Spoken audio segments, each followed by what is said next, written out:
We are live. Yay! Well, hi there. Hello! Wow, way to just spoiler that there's no undead in the party, Burn. What? As far as he knows. Wow. I Hi, never, everyone! I never said that. We don't know what happened once we left. I mean, You said really. you said we're live. Oh! Shut up!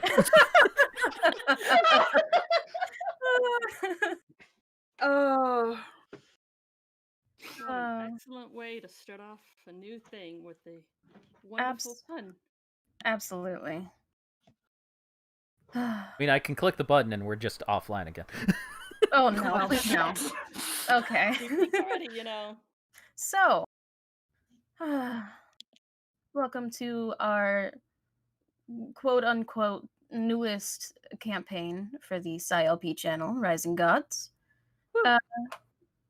We're gonna jump right into some stuff because this is gonna take a little bit. So we're just gonna go down the line that I have here. Let the peeps introduce their characters. We're gonna get some feedback from other people of what they think of those characters, just so you guys can get an idea of what's going on. And yeah, we're gonna get started.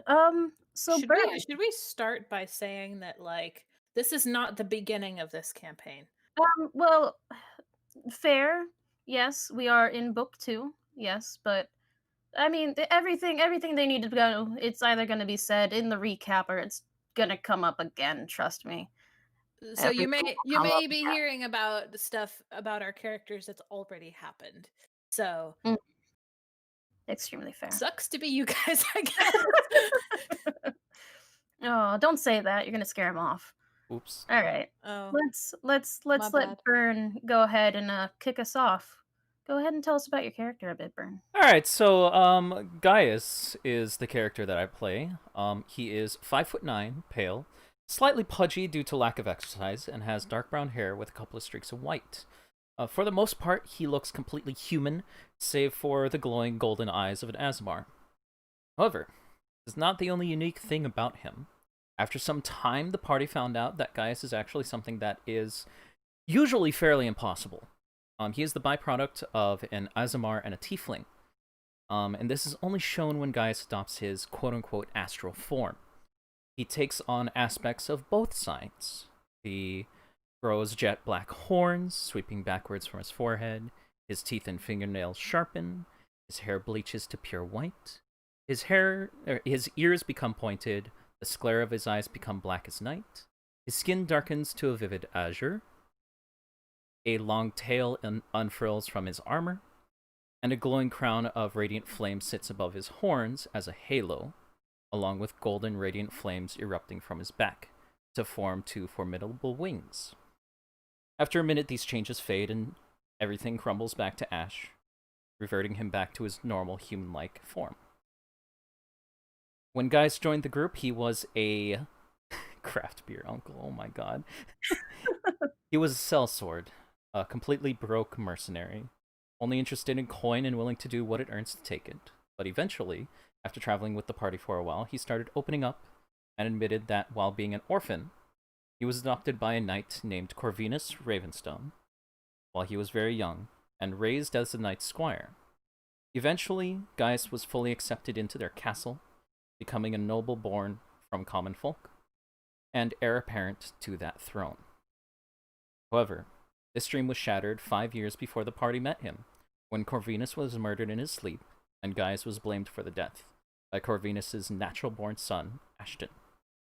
Gaius was exiled and has been on the run ever since.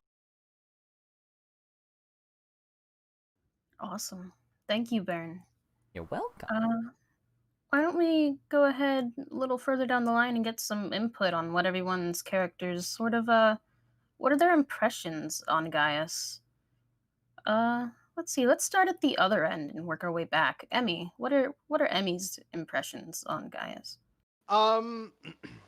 He is unsure of himself when he really doesn't need to be, as he has proven time and time again to be a valuable member of the pack. He also, Emmy, is starting to think might be flawed because he's the only bipedal in this group that she's met that's not hiding anything that she can think of.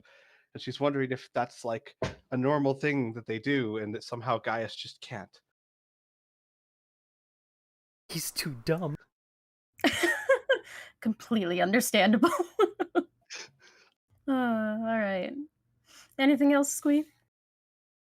No. All right. Down the line even further, Holly. What are Holly's thoughts on Gaius?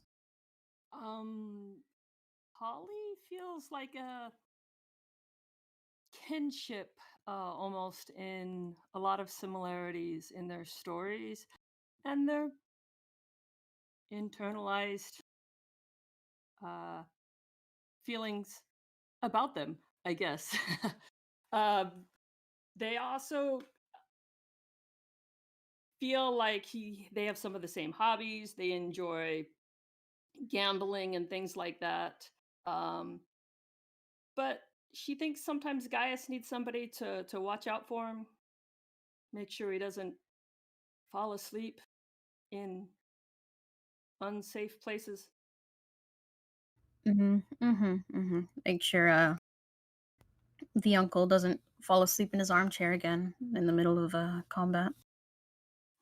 That's understandable. All right. Mars. Oh, yes. Well, Gaius has been very kind and incredibly sweet, and he's always looking out for us, though there was a brief moment where there may have been a bit of confusion. I may have accidentally called him something along the lines of Papa, and he may have thought for a brief moment that he might have been my father. That is not the case. However, he is wonderful, and I would love to accept him as my uncle, but he's definitely not my dad.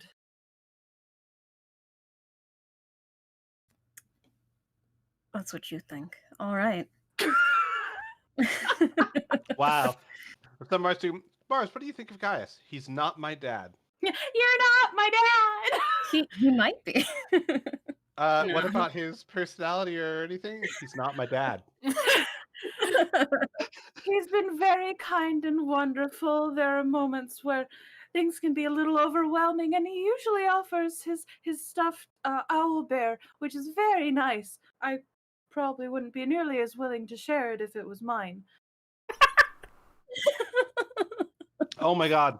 It's I'm very taking a warm. moment out of character here to point out that Blue and Alora got me a stuffed dragon for Christmas. Take a picture. Take a picture. Take a picture. Take a picture. Let me find Right now, it. Squee. Make sure that Alita's not grooming it. Hang on. Well, Squee's taking some pictures of a stuffed dragon. Why don't we get JB's thoughts? Well, I'm not going to do this in character. Thank you, though, Laura. Otherwise, we'll never get through it. Fair. Yeah. Gaius is the dad of the group. He's like the crafty dad who's like not great with emotions, but you know what? He's there for you, and he'll show up to your baseball games, and he's proud of you, champ. Go get him, champ! Oh my god. He will wear your team's jersey, goddammit, and he will be in the stands. Well, I suppose that's better than him being the type of dad who's like, you know what, cookies are for winners. Oh. No, that seems like who's the little prick who killed your dad, Gaius? What's his name? His stepbrother, Ashton. Right. That is definitely technically something our Ashton uncle. would do. Yeah. I was gonna say that's technically our uncle, and I feel like that would kind of be kind of his shtick. So, no, we like Gaius. He's very cool. He has cool, fun powers. He can fly, and he immediately used that power to get wine drunk and fly through a hotel window. Yeah, that sure fucking happened. Which was Oh great. my god. Gaius is wonderful.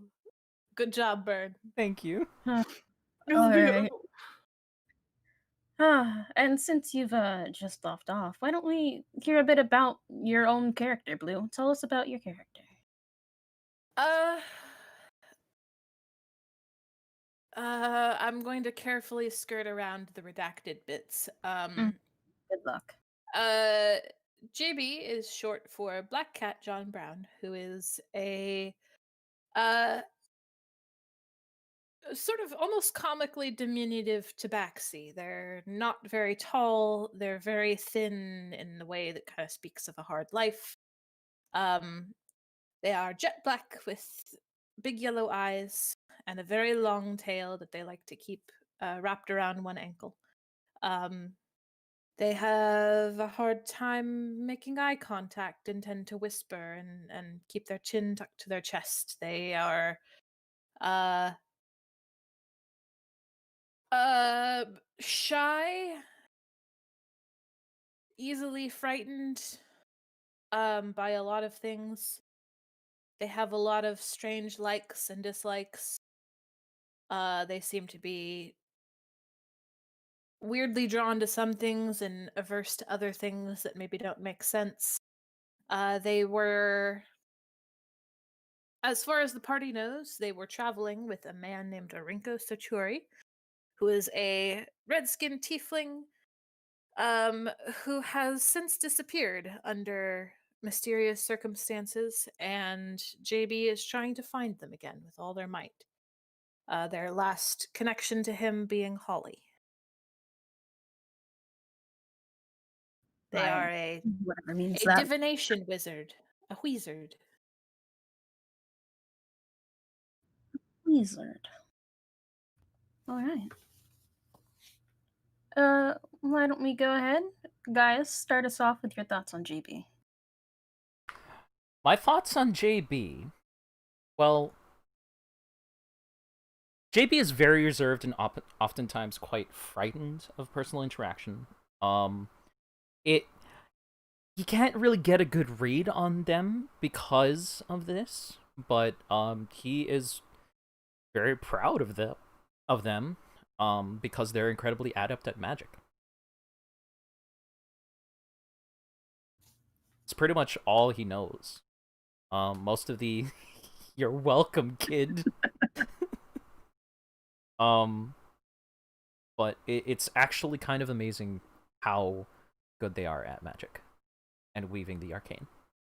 Yeah, their portent ability takes a fun shape too. I haven't Yeah, flavored it a bit. it's fun. But that's pretty much what I got. All right.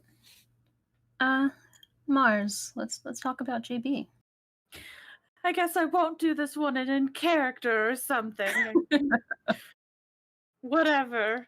But Mars adores JB, as Gaius mentioned. They are very frightened of interactions, and she is a very touchy-feely type of person. So it's been taking some effort to reel it back and wait for them to be comfortable and interact, but they definitely seem to have some shared baggage, which she really, really, really, really, really wants to know more about. But she also doesn't like to push buttons or she prefers to avoid any kind of conflict, regardless of how hushed tone the argument may be or protest. So as soon as they're like, "No, I don't want to talk about it," it's like, "Okay, all right, no, that's fine." But she adores them. She wants to nurture the idea that they can have wants and dreams aside from what is an absolute necessity.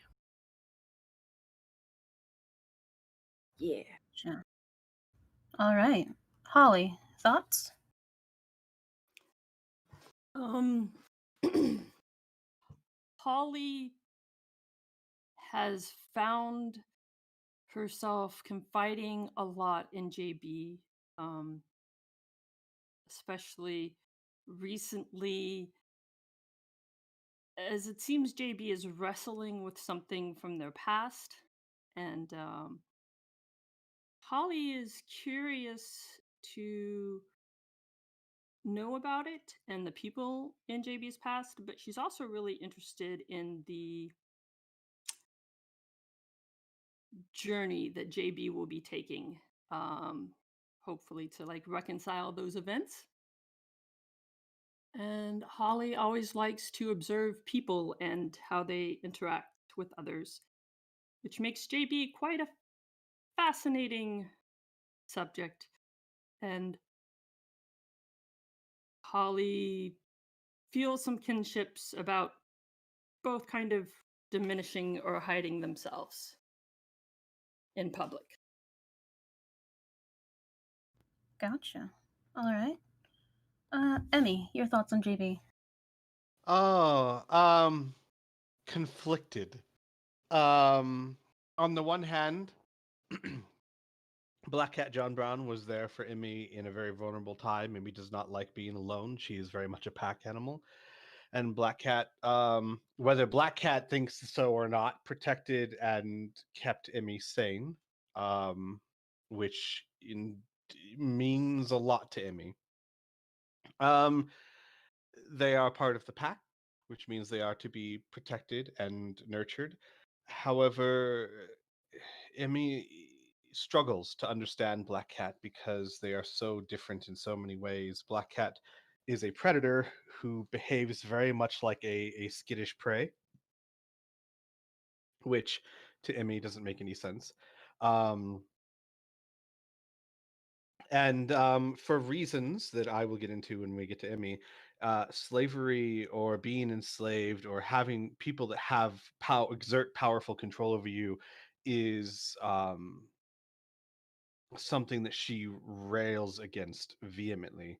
And it's clear that, or at least Emmy thinks that Black Cat John Brown may have or is still in the same position, but perhaps has been there for so long that they have stopped getting back up and railed, which concerns Emmy greatly. The idea that perhaps a Black Cat John Brown is a slave of some sort and has stopped struggling against it.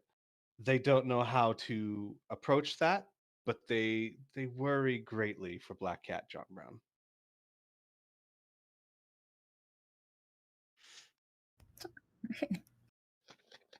Oh, dear. I don't take back my words. Incredible. All right, thank you. Let's see. Moving on to the next character, Mars. Tell us about yourself. Mars is entirely ordinary and has nothing to do with anything. The end. No. So Mars is a 6-foot tall albino tiefling. She has solid red eyes, white horns, white hair, white everything. And she tends to be very I guess you could say personable, a little overly friendly. She doesn't know how to deal with personal space, personal bubbles, and things like that. She's a sorcerer and she tends to fight very up close and personal with things. And she's actually incredibly intelligent. She does a lot of studying of like arcane things. She's actually trying to memorize a language right now. And yeah, she wants to be everyone's friend, if at all possible. And if not, it's gonna make her real sad. All right. Yeah. Sounds good. Gaius, any thoughts on your daughter? I mean, niece? I mean, Mars? Yeah.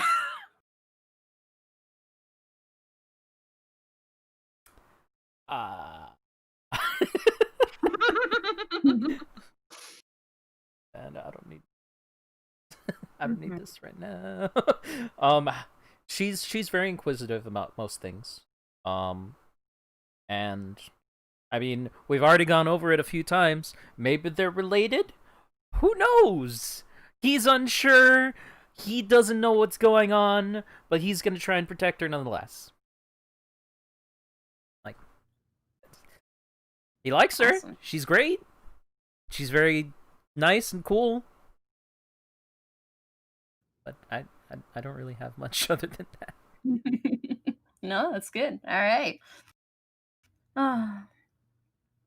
Let's go with Emmy. What are your thoughts, Emmy? Mars is Emmy's cub. Must protect. No, Mars was the first person Emmy met that she can remember, and it was a very confusing time. Emmy was scared, tired, and starving, and Mars was leaving food out for Emmy, and showed Emmy kindness. So that has connected Emmy to Mars greatly. She is very capable, extremely intelligent, but also very flighty. She's running from something. And she has almost given up on fighting it and just wants to run. Um, she does not particularly. I think Emmy thinks that Mars may not like herself or like who she is, um, and is running from herself as much as anything else.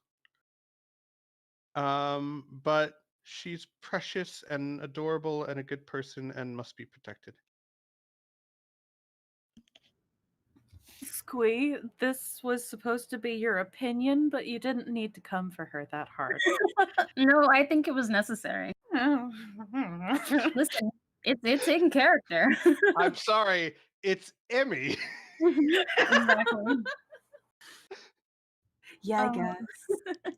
JB, thoughts on your the only other furry companion in the group? What? What? What? Hey, They're not here right now, okay? Mars is also a furry. She dresses up sometimes. I mean, she was almost. Well, actually, that's spoiler. No, Have to Holly recap. has a mask. That's right for now, the actually. recap, Yeah. Ria. Oh, wait, hang on. No, Katie, what are your thoughts on Mars? Mars is. I love Mars. I love her. She's great. She's so bouncy and happy and wants to be everybody's friend. And makes a great face to the party because she trades off that responsibility with Holly and has to do damage control for Holly sometimes. And they are quite the dynamic duo of just absolutely sort of charming their way through everything. JB thinks Mars is wonderful. She's a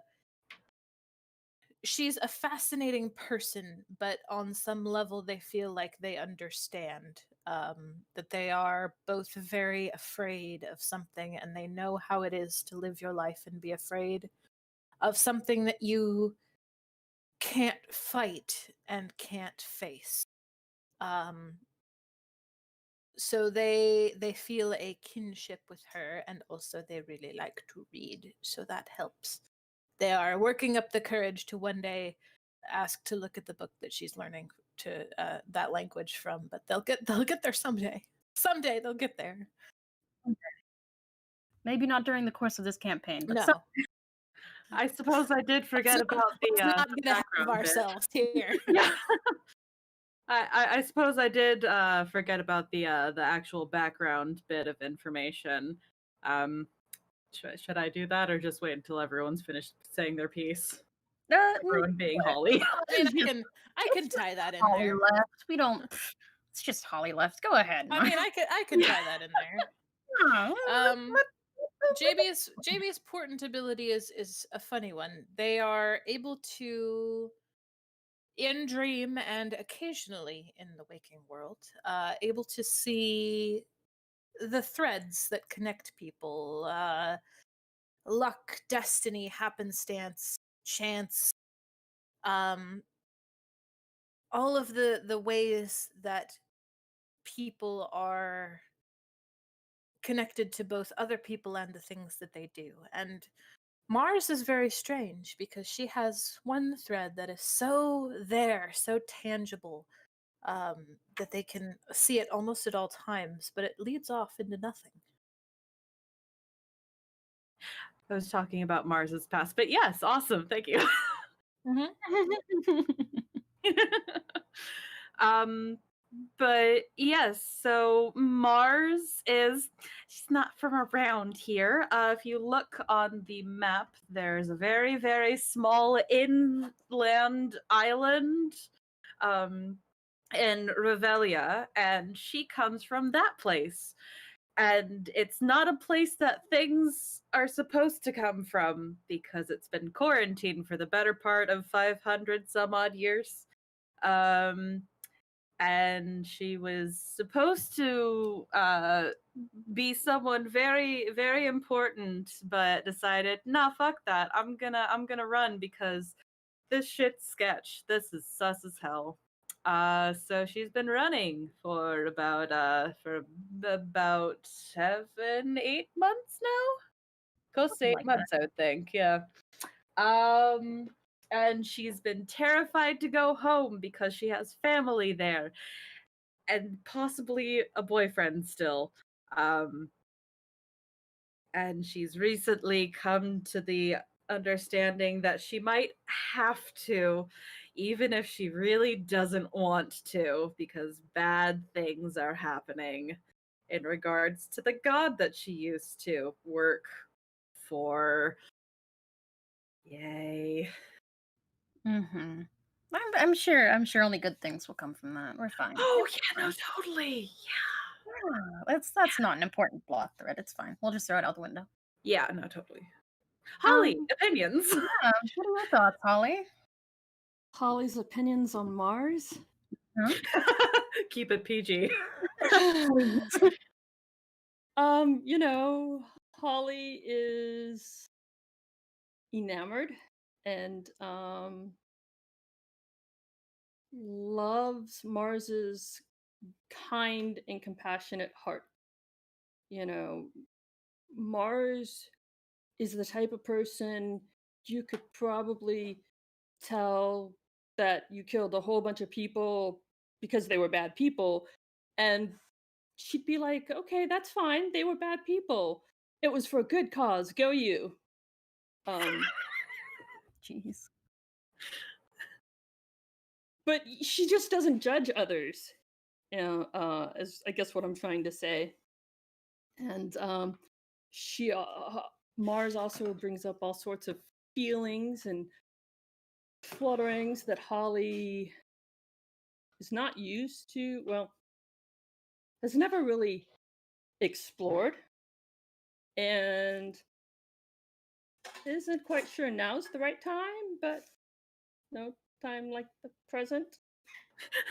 Mhm. Now is definitely not the time, but there is no other time. Now So, or yeah. never. Yeah.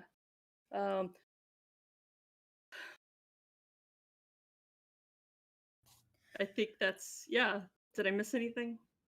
I don't know. This is Yeah, aren't you the only one that can answer that? right. Yeah. Technically, no, but no, I think that's, yeah.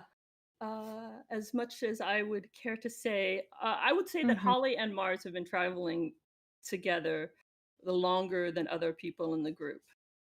And so sometimes I think that comes off a lot in like leadership style and us working well together. Cool. Why don't you go ahead and tell us about yourself now, Holly? You know, Holly grew up in a religious orphanage. Basically, the mother and father, they were a young couple, and the mother got really sick, and in her sickness she was visited by a messenger of Saren Ray that told the mother to gather, all the stray abandoned orphans in the world and bring them and heal them and teach them love and compassion and send them out off into the world to spread that love throughout. somewhere along the way, messages might have gotten crisscrossed and too many things were left unsaid. And so Holly is trying to figure out how to adhere to the rules and values and beliefs she was raised with, and choosing which ones she can let go of. All right. You want to give us a little bit of a physical description? What does Sure, Holly look sorry. like? That's Holly okay. looks so.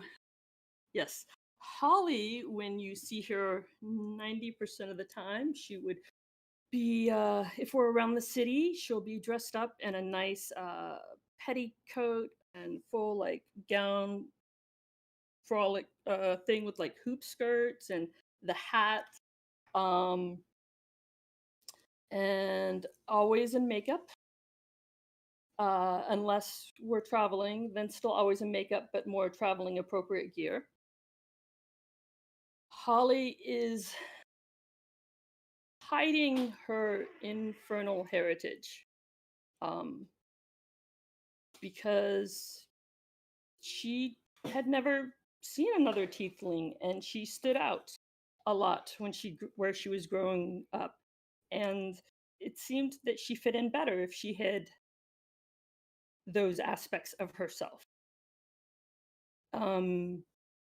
But Holly will always wear a hat which covers, her horns, that her hair is piled up on top of, and she uses tricks to kind of, maybe does she have a full blue eye? Is it just where's that iris? Where's that pupil kind of thing? But her skin is like a very crimson red. So swimming is a problem right now because makeup does not tend to stay attached in water. Yeah.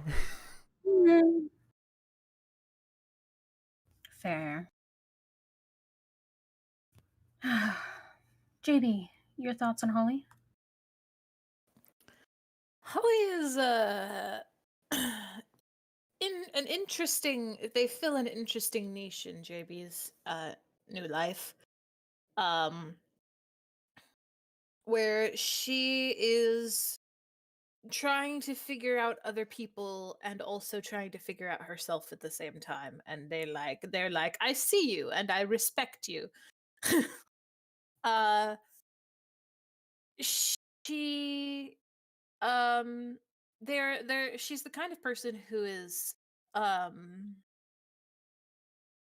who is, it seems, trying to live a double life, trying to be the kind of person that she wants to be versus the kind of person she feels like being, and she's trying to find the mask that fits, and hopefully one day won't feel the need to wear one at all. They understand that. Oh, okay. Gaius. Well, fuck. She tries really hard at everything. Everything. And is incredibly nice and bubbly and all of that. Which is very refreshing to the groups and people that guys had to deal with in the most recent year. Always great. Awesome. Emmy. Holly is a delightful enigma. She she needs everyone to be happy and tries really, really hard to cheer everyone up and keep everyone chipper, and that's greatly appreciated by Emmy. Um, Even going so far as to convincing everyone to play quotation mark games. We're still working on what this is. Um, but she does wonders for keeping the morale of the group up, and it's important to Emmy. She's also an enigma because I can't count the number of times Emmy has just stared at Holly trying to figure out why these events are taking place and what this person's trying to do. Um, Holly uses deception a lot. And for someone very animalistic like Emmy, it's very hard to wrap her mind around. She hides herself, she hides her words, she hides intent behind words, and to Emmy it's like trying to figure out a Rubik's cube. But as far as her thoughts on Holly, Holly is wonderful. She's always trying to make the pack smile, which is wonderful. All right. Oh, Mars, your thoughts?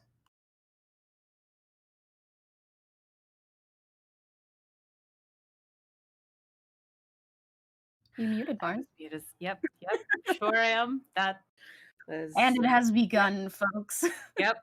This is nothing new. Hi, folks. It's me, your friendly neighborhood idiot. Yeah. So Mars absolutely adores Holly. She's adored her since when they first met. She thinks that she's brilliant and far too hard on herself, and she's trying desperately to get her to kind of accept more of herself, both in the aspect of, being not entirely human, and also just, life and wants and dreams and happiness. Mars just wants everyone to follow their dreams. She's a Disney princess. But yeah, no, she has a tendency to stick with Holly for the most part, more than anything, because she knows that not only does she tend to need a little more support or moral support, but also Holly is someone that Mars feels she can count on.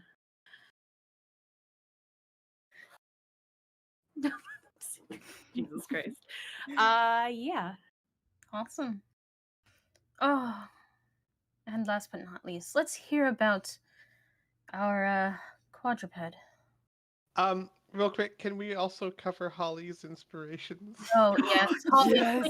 please give us an example of your inspirations. This is important. It's for science. Well, I just figured, I mean, she realized she has certain social limitations, and so when she was really young, she just memorized a whole bunch of quotes, and that seemed to not work at all for anybody for inspiration, because it wasn't my fault, but like all of them seemed to be like ominous pessimism. They're kind of passive aggressive positivity, actually. Yeah. Right. Vaguely veiled threats is what I would go with to describe them. I think my favorite is still Holly not wanting to go into a room, so she turns to JB. Hey JB, sometimes you got to do one thing that you're scared of. Go in there. Like, what? I did say so. Let that thing today be go in there. And... Oh my god. You have nothing to apologize for. It's delightful. I like to think that many times Holly's inspirations work because we're afraid of what's going to happen if we fail at this path. Yeah. So now that Holly has gotten to know the group a bit more, she has gone into town and recently purchased a book that she's using and seeing how that works. Which inspiration works better for who, and Oh my who can I God, give amazing. a bold inspiration to versus a heartening inspiration to? Because it does make a huge difference. Good luck with Emmy and all her Emmys. Yeah. We'll figure it out. It's fine.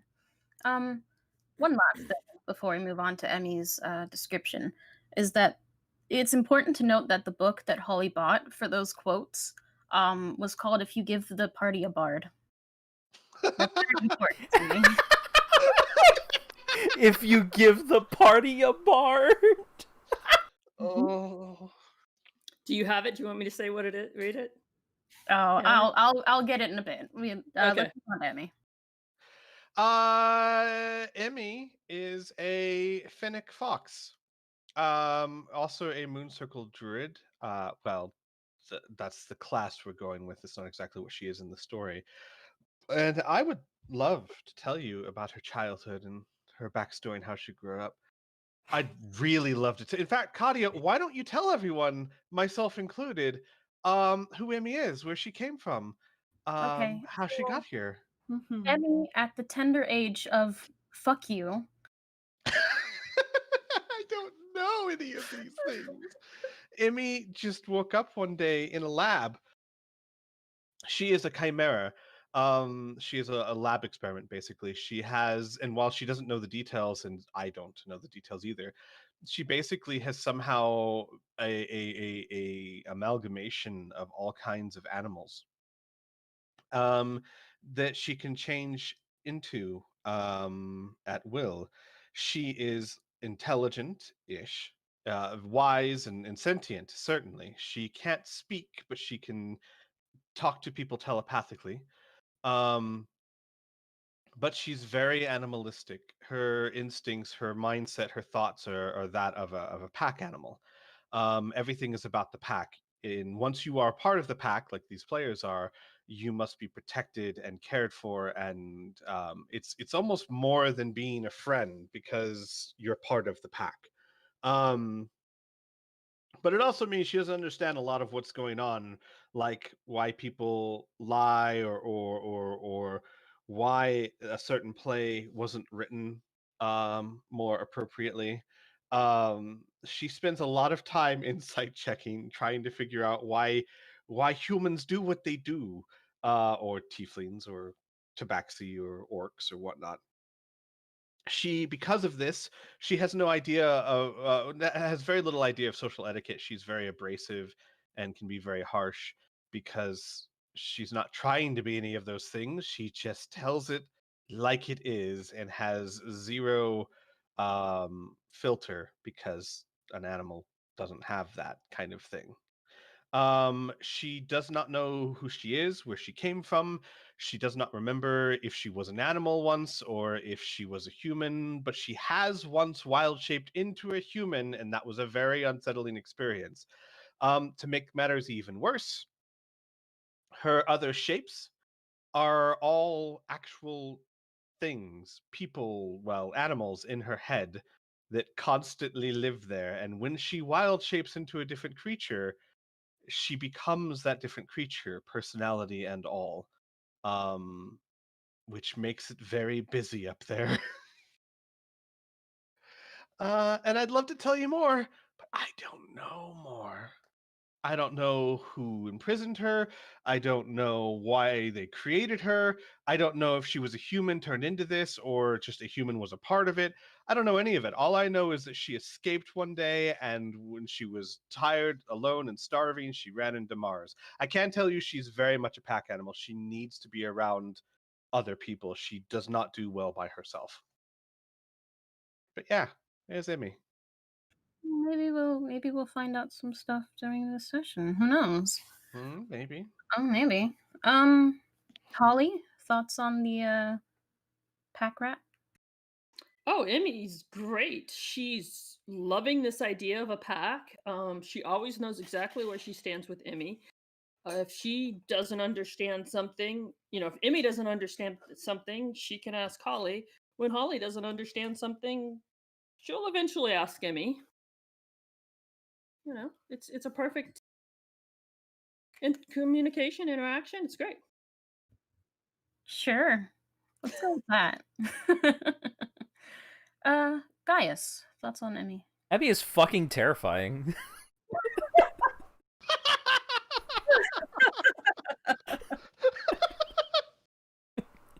Yeah, word. Like one second she can be a little fennec fox, the other second she can be a gigantic spider. that is freaking out and wanting to web things constantly. So it's a really weird, like, I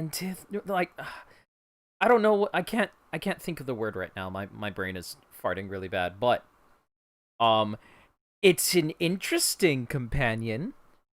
He is very unsure of Emmy because Emmy barely speaks to him. But yeah, he's more than happy to help her out and protect her because she's tiny. That's what I got. Lovely, thank you, Burn. You're welcome. I am very small sometimes and have no money. I'm very. You can understand the kind of pressure I'm under. You can You understand the have no kind money of by pressure. choice, Emmy. Yeah. You might have more money than me at this point. I think everybody has more money than Gaius. I have almost 300 gold. I Oh, stand by really? my word. Yeah. Damn, I need to play cards with you more. No, please, I need that. Be gentle with him, Holly. Jeez. He's saving up for a horse. Actually, I'm saving up for plate mail. All You're gonna right. take that plate mail and put it on a horse. That too. Gonna take that plate mail and toss it over to JB. JB, what are your thoughts on Emmy? I second the opinion that she's fucking terrifying. But for slightly different reasons. They don't really care that she can change shapes, but she has a very strong personality. She can indeed be very abrasive and doesn't seem to much care about other people's opinions of her. She is more than happy to just kind of demand answers when she really wants them, though she does not typically and has never really done so.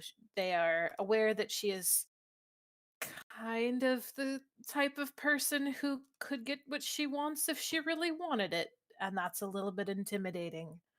Um opinion number 2 for Emmy's kind of scary. But is ultimately a good person, and they see and respect her desire to understand. Gotcha. Don't mind me. I'm going to be over in this corner contemplating whether Emmy counts as a person or not.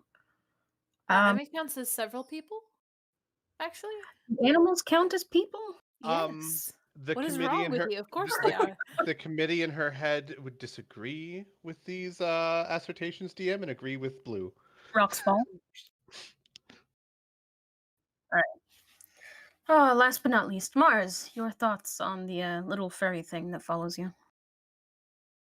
I think you mean her scarf. Thank you. No, she's got a different one. Oh boy. She absolutely adores Emmy. As has been stated before, Mars was leaving little bits of food out for Emmy, who was out in the woods. And this is because Mars is really bad with animals around here anyways. And she was like, "Oh, it's small and it looks kind of scrawny. Maybe I can give it some food and it'll like me." And she just started following Mars, and she was just like, "I like this," because Mars is a Disney princess. She enjoys the companionship. It's because she's someone who constantly needs like physical connection and touching and stuff. Having Emmy constantly just kind of hanging out on her shoulders is very comforting. And one, many or no persons, yes.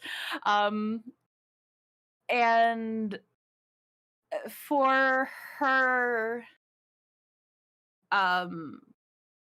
it has been a reassuring constant for the most part, except for a brief moment where Emmy disappeared, but that's okay because she came back and everything is fine. Never happened. Never happened. I think you'll find in a moment that absolutely did happen. Yeah. All right, that's everyone. But wait, Kadia, you say there's somebody on the end there. Yeah, we're that's a new character. We're going to get to them in a little bit as they are introduced to the party. You were absolutely right. 50% of the group. Emmy's wonderful. 50% of the group. They're terrifying. Well, It's- I mean, It's important to have balance in your life. yeah, the thing is, Emmy is fairly normal as far as Mars is concerned, Mhm. which in and of itself Mars should be is concerning. Yeah. But you know what? That's fine. Yeah. I mean, Holly's not gonna judge people for their abilities. That's just weird. I Emmy's So- To defend Gaius and Black Cat, I think they're judging Emmy on her abrasiveness more than anything Oh. else. Yeah, no, there's a reason why that I said it that way. Like, Just wait. You guys just wait till we Jesus. get back to that playwright. You'll see abrasive. Yeah. Mhm. saying that Holly feels like sometimes she's abrasive, so she doesn't even necessarily recognize that as abrasive, so she has no clue what they're talking about. And this is why Alright. I love Holly. So that's our lineup for tonight, -1. Whew. Let's see, what else do we got for you guys tonight? Let me see. Oh right. We need a recap, don't we? Oh.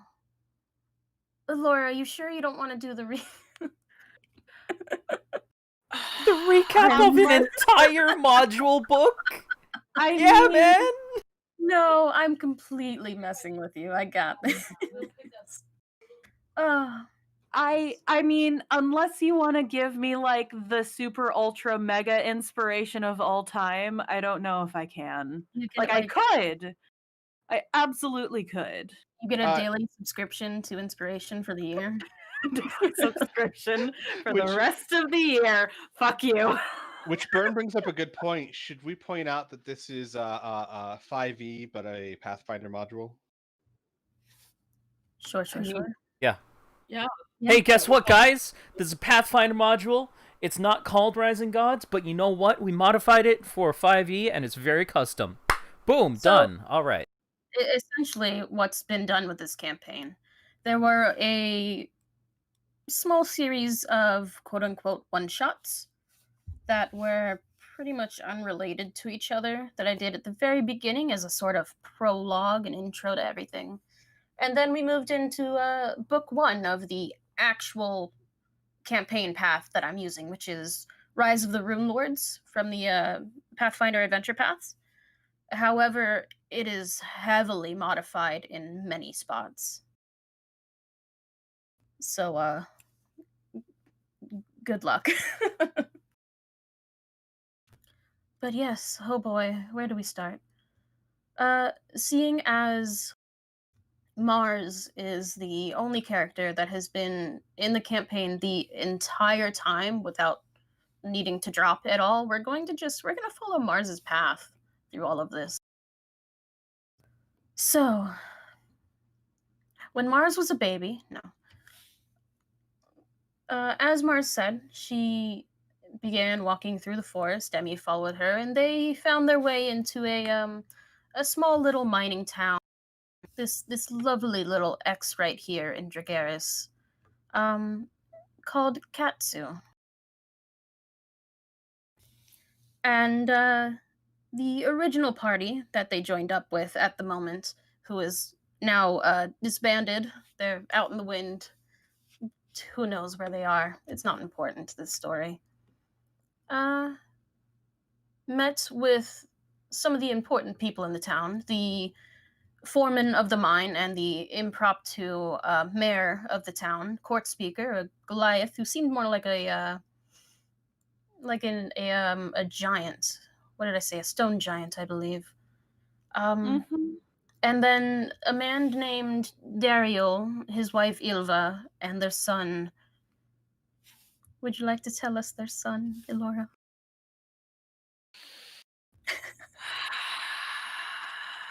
you're really gonna do this to me. Yeah. Their son's name was Eric. He was a Mhm. good bean and he really liked Mars. Mm-hmm. He's just a little baby. Anytime he saw Mars, he would bug her for some sort of story of her adventures so far. But Daryl and Court Speaker gave them the job of clearing out their minds as they had recently been overrun by kobolds, and the party agreed, with the condition that should they find anything of particular interest in the mind, that they should bring it to Daryl so he can investigate it.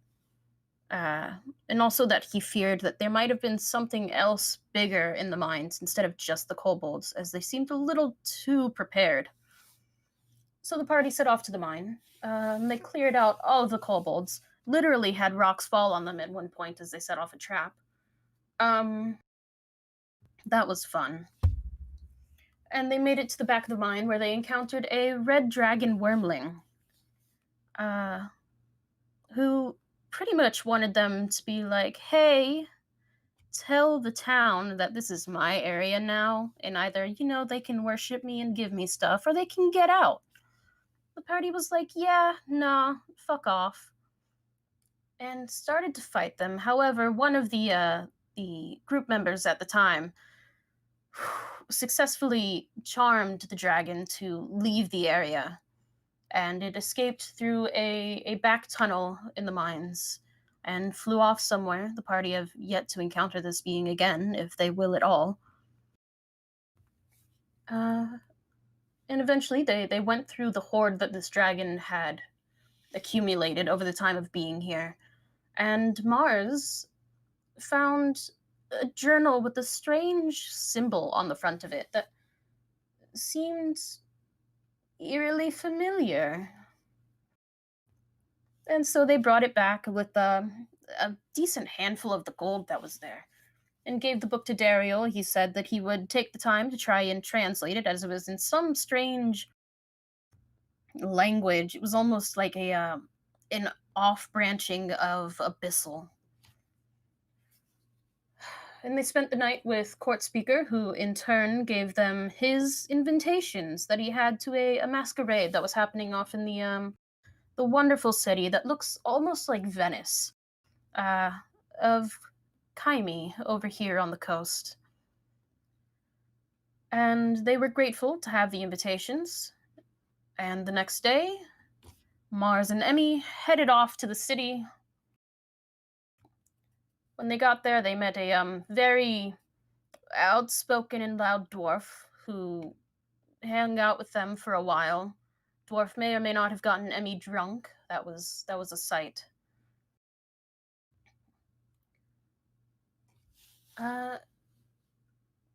Upon going towards she also got a fee dress. Yes, she did. A very pretty dress. Upon going towards the Marquis's mansion where this party was being held, they found a what's it called? A sort of stand that was set up, a memorial set up to this supposed half man, half bird creature that had fallen out of the sky a few days previous. And they ran into a woman who called herself Kara Krassendel, and sort of gave them the lowdown of what had happened with the bird creature and all of that, and bid them adieu. And they went up to the mansion, stood in line for their masks, and eventually went inside, enjoying the festivities, the snake charmer, the fortune teller, who was totally accurate. The music and food and drink. And ran into our lovely bard, Holly, who was playing with the band at the moment, and a drow who they met upstairs, and one Miss Aya Harisa, which you all will meet at some later point, who told them that she thought that the wine there was poisoned, and she wasn't able to cure it all. But she knew that if we could take out whatever the source of all of this was, that we could fix whatever was happening. So our little fun adventuring party ran around the mansion trying to figure out what the hell was going on. Eventually the clock in the square struck midnight, and they realized that they could no longer take off their masks. They were absolutely stuck. And our lovely little Mars bars had begun growing little white tufts of fur and a bunny tail. It seems that they were turning into what animal their masks represented. So it seemed a bit more rushed, and eventually found the Marquis's room.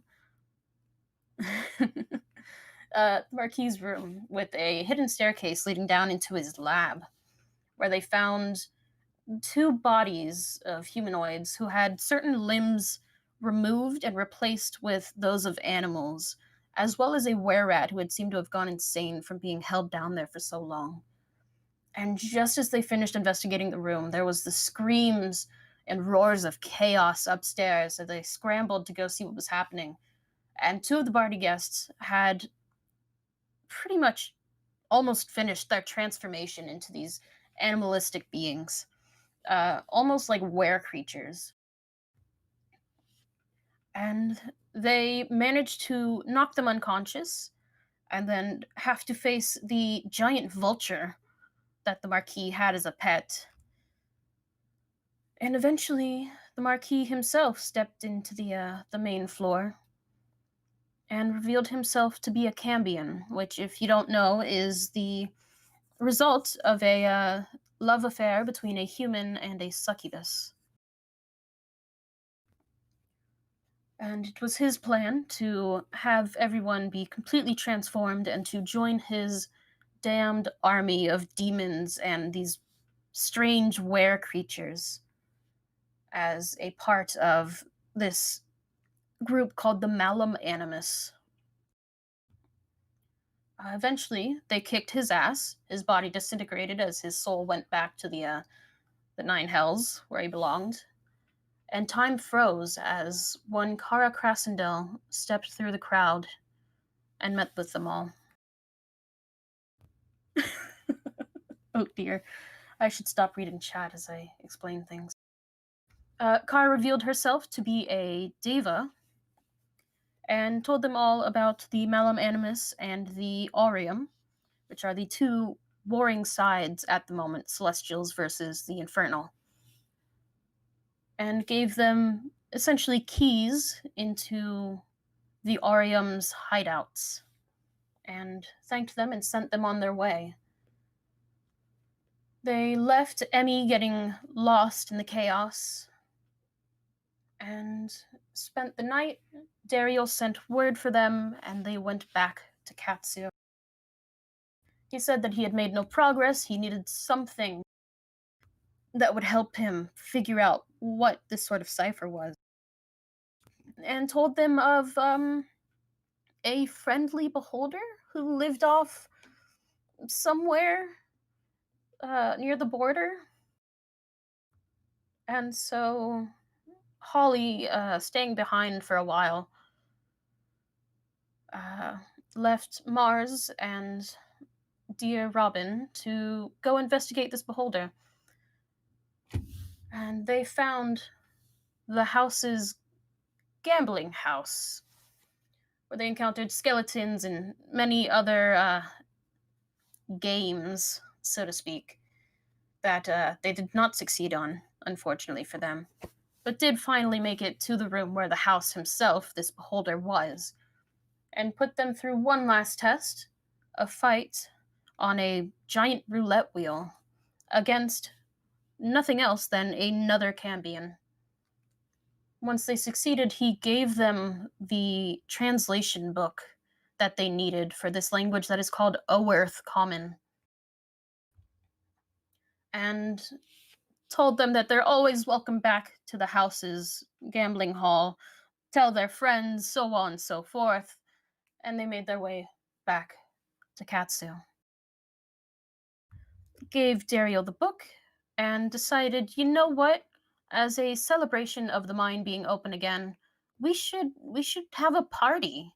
We're gonna help people make food, we're gonna make decorations, we're gonna have the kids put on a play with some made-up story about the town that Holly took out of thin air.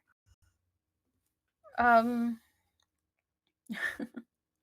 everything was going great until the night of the performance itself. Court Speaker had stayed behind in the mines to just get the final pieces ready for the opening the next day.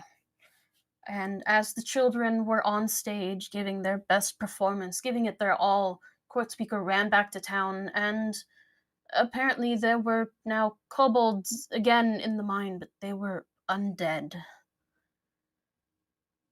So our intrepid adventurers went back into the mine, cleared out the undead. Just as they were headed back to town, were forced against the wall by some seismic happening, and heard screams once more in the distance as they ran out onto the edge of this mountain and saw a giant black cloud covering where the town was. Racing down, they found that everyone was dead. The town was completely covered by this black mist.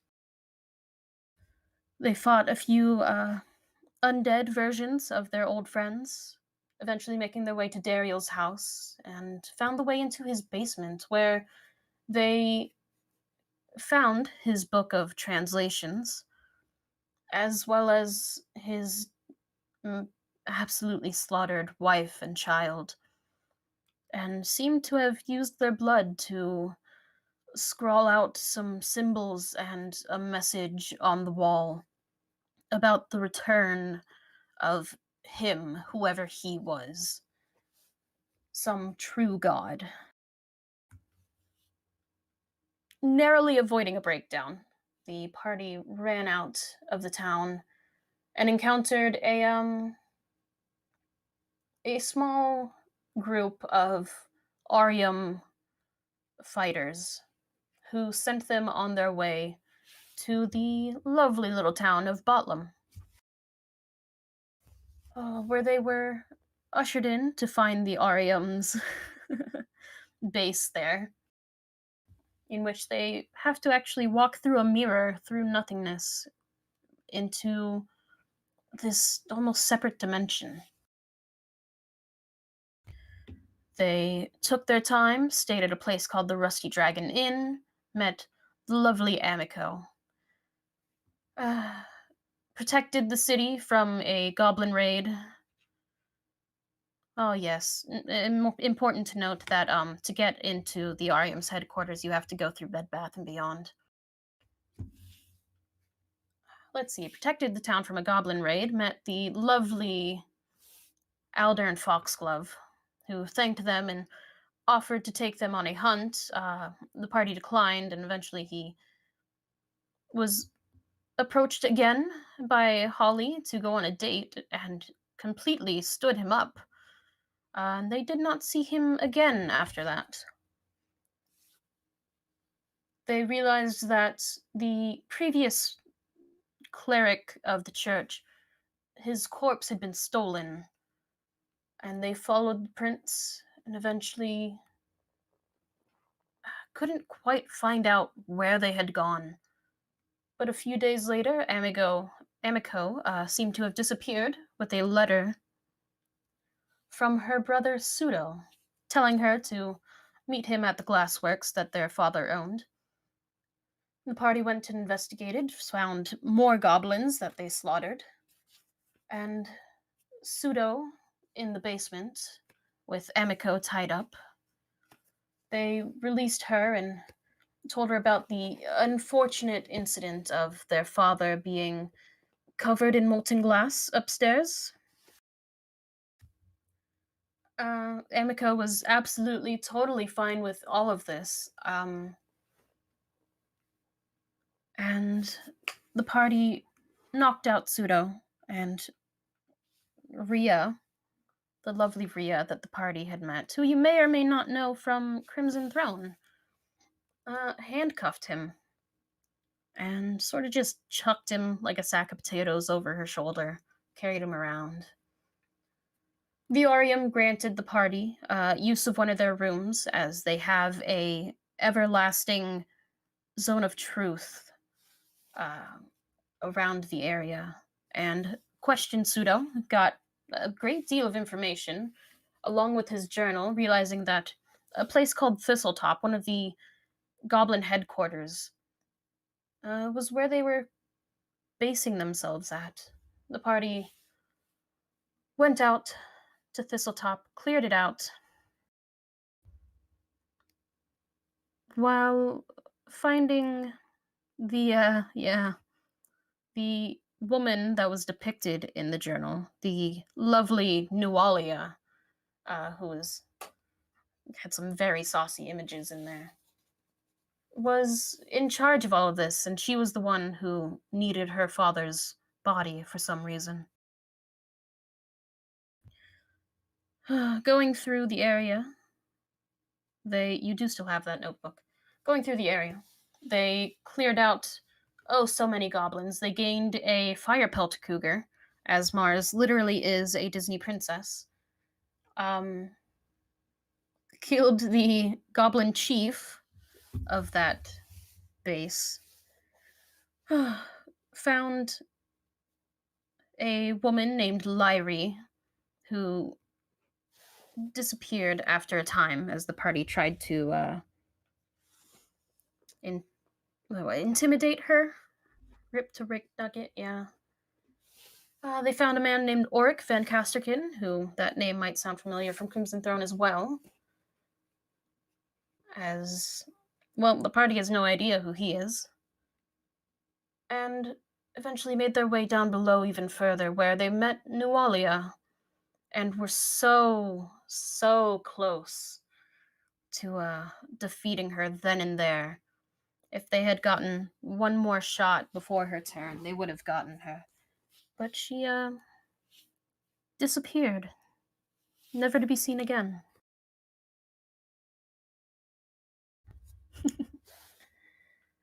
They investigated the rest of the floor.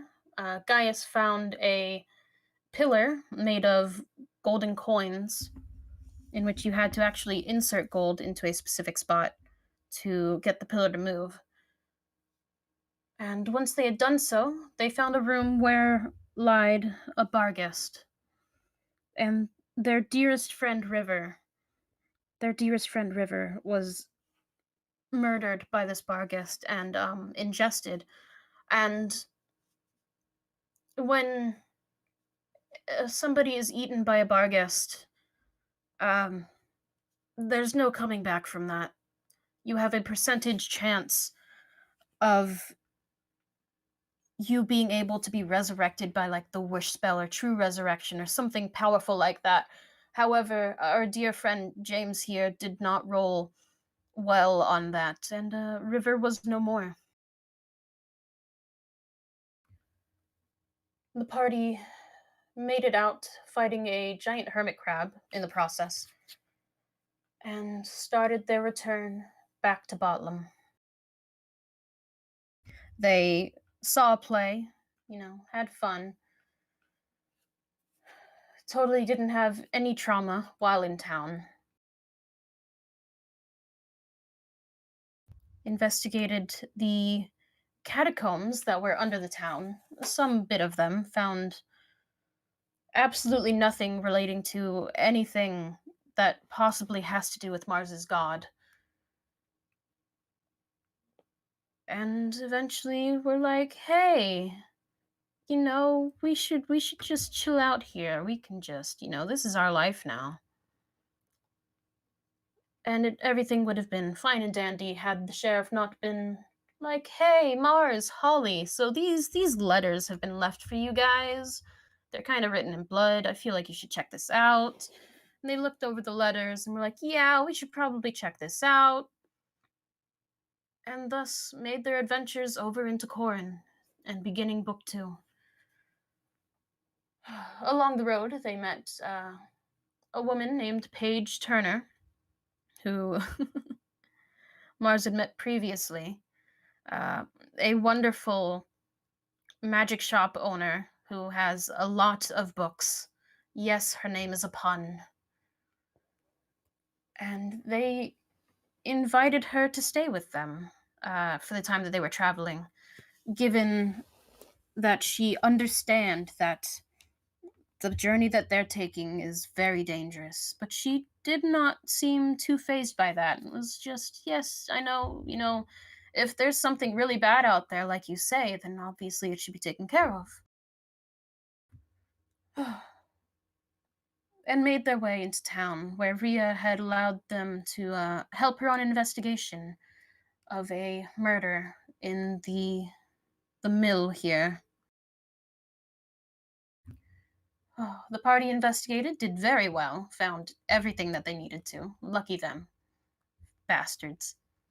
Squee, using his animalistic ability of advantage on perception rolls that have to do with smell, tailed whatever undead creature was a part of the massacre back towards a manor that resided on a cliff's edge.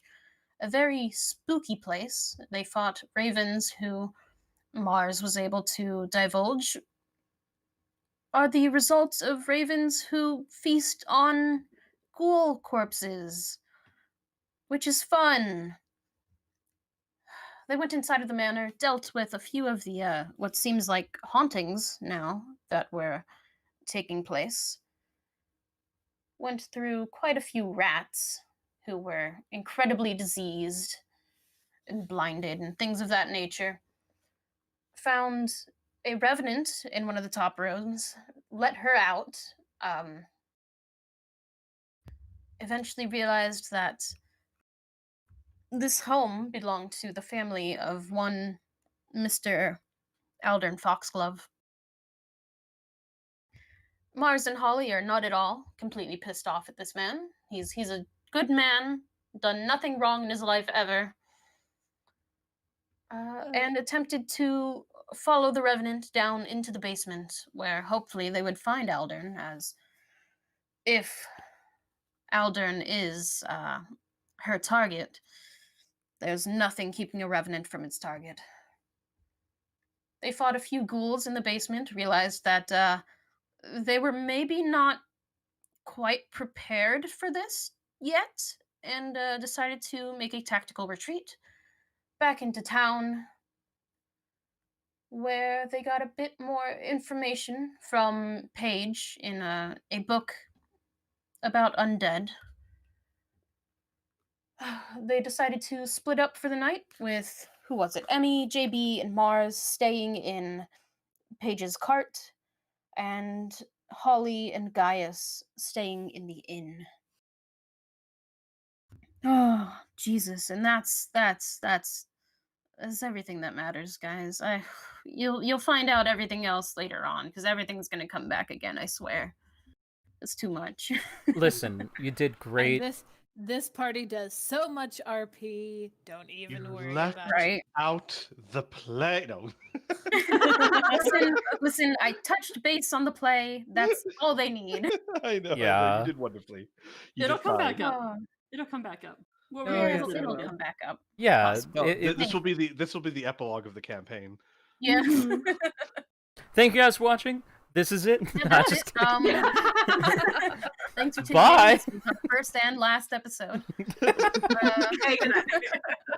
This is our intro and Oh, epilogue. God, it's so great. I'm not the DM. It's so freeing. I can eat a sandwich if I want. This is unusual.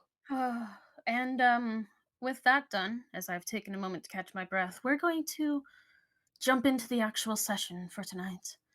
As I believe I told a few of you that I had some special stuff for you at the start of the session. Yeah. But I've decided to add a few more of you onto that list because I love you guys so much. I don't want you guys to be left out. Yeah. Does it have to do with my STD, my spiritually transmitted disease? Yours and Holly's will be gone come the morning. Okay. Yay! This is a leftover from our unfortunate excursion into hauntings. They're So in their as- teenage days. yeah. As a note for you guys, the players, those haunts have been modified, so that is no longer a threat to you. Okay. Cool. Oh, cool. Yeah. Oh, Except for boy. Emmy. Yeah. Fuck you, Fuck Emmy. you in particular. I mean, Oh. technically, the new version, what is it? No, one of the new releases did add relaxation as a downtime that would heal ability score drain, but it would take a week. Mm. But I am your benevolent DM, and I say fuck that. You're gonna be okay come the morning. Okay, so long rest. Yeah. Okay. Hell yeah. Can't say much for your psyche, but physically. There's no hope for that. Watch it 6 sessions before we can successfully complete a long rest. We have stuff to talk about, okay? Mhm. What? No. What are you talking about? We just went through a creepy mansion, bailed. We have nothing to talk about. It's all I'm good. sorry. I think everyone who watches PsyLPs have come to expect our games to move along at blazing pace. Mhm. We're We're gonna gonna speed we're run gonna this be out shit. here in like a Tomorrow month, we're gonna be at level 20. right? We're combat only. I don't think we do the whole what did you call it? RP? Yeah, I've been grinding off session, and I think you guys are gonna be really impressed. You should see the sword she has. She can't use it for obvious reason, but for some reason she kept it, so it's pretty cool. It's very Mhm, It's a fucking Buster Blade. Like, she's got a 13 strength, but still, it's the aesthetic. All right, but yeah. The idea of grinding out of a D&D session just kills me. You wanna trade for that Buster Sword? You wanna give that to the fucking fighter? No. I don't know. It was a super rare drop and everything. Like, I think Emmy demonstrated just last week that she can use blades. Oh my god. The fucking Oh. Phoenix Fox with a fucking Buster Sword? That is 5 times her size? Oh. Yeah. Wow. No. She's got a 10 strength. No. She's got twice as many hit points as her riding companion. Oh. So yeah, if we've got all of that out of our system, let's Do jump in. we ever? No, we don't. However, we have to for the time being. As Gaius, I've got a treat for you. Oh boy, that's right. I said I would go first. Gaius, Oh jeez. So as you all drift off into sleep,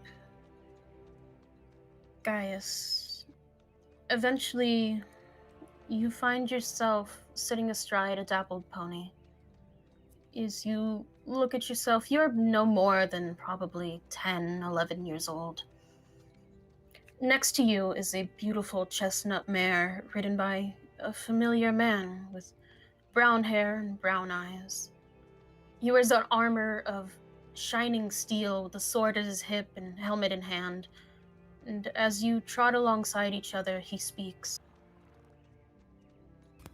I remember the moments I returned home with you.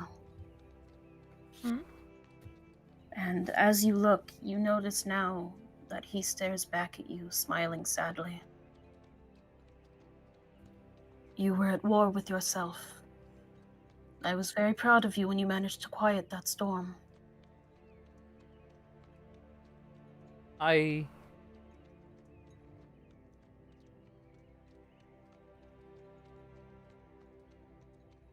Thank you.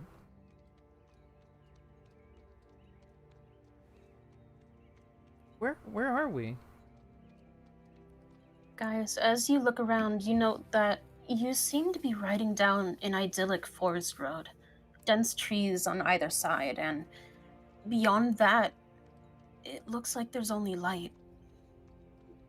As ahead of you, maybe a few hundred yards off, there's nothing, and a glance behind, as you walk the path, it too fades into nothing.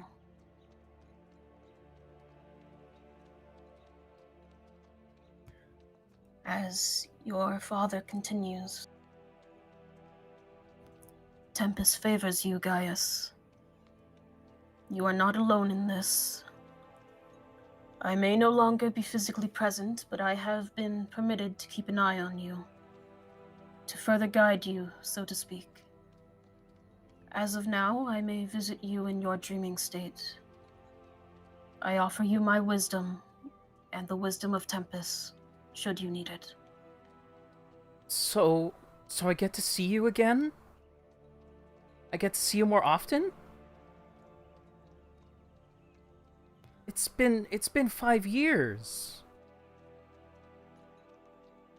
I know, and for that, I've many regrets. But you, Gaius, are not one of them. He's just gonna Merely- smile. Merely reach out for me in your dreams and I shall be there. Okay. Just for any reason, right? Does it have to be important?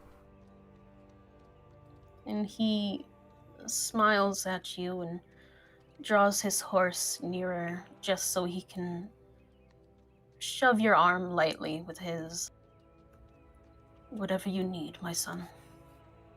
Thanks, Dad.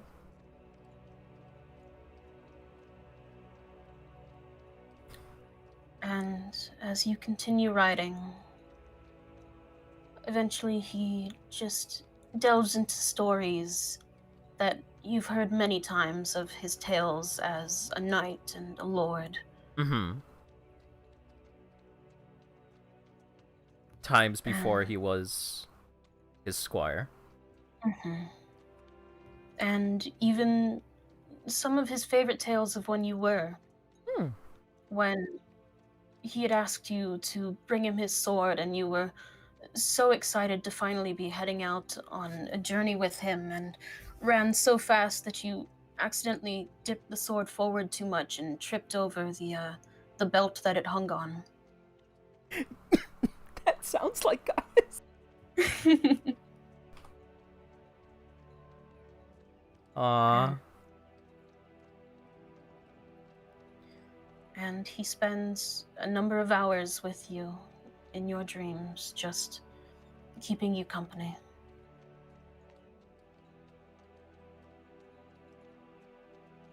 That's perfect. I love this. Mm-hmm. Now, let's move on to someone else. Let's go ahead and change up the music a bit. Actually, we'll leave this one playing for a bit. Let's see. Emmy. Yes. Emmy, as you drift off eventually, you glance at yourself in the small hand mirror that you're holding. It's nothing extravagant, but it's special to you.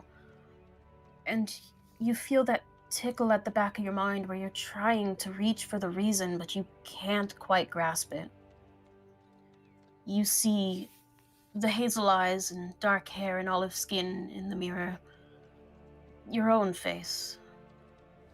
And you're pulled from the moment by the door opening.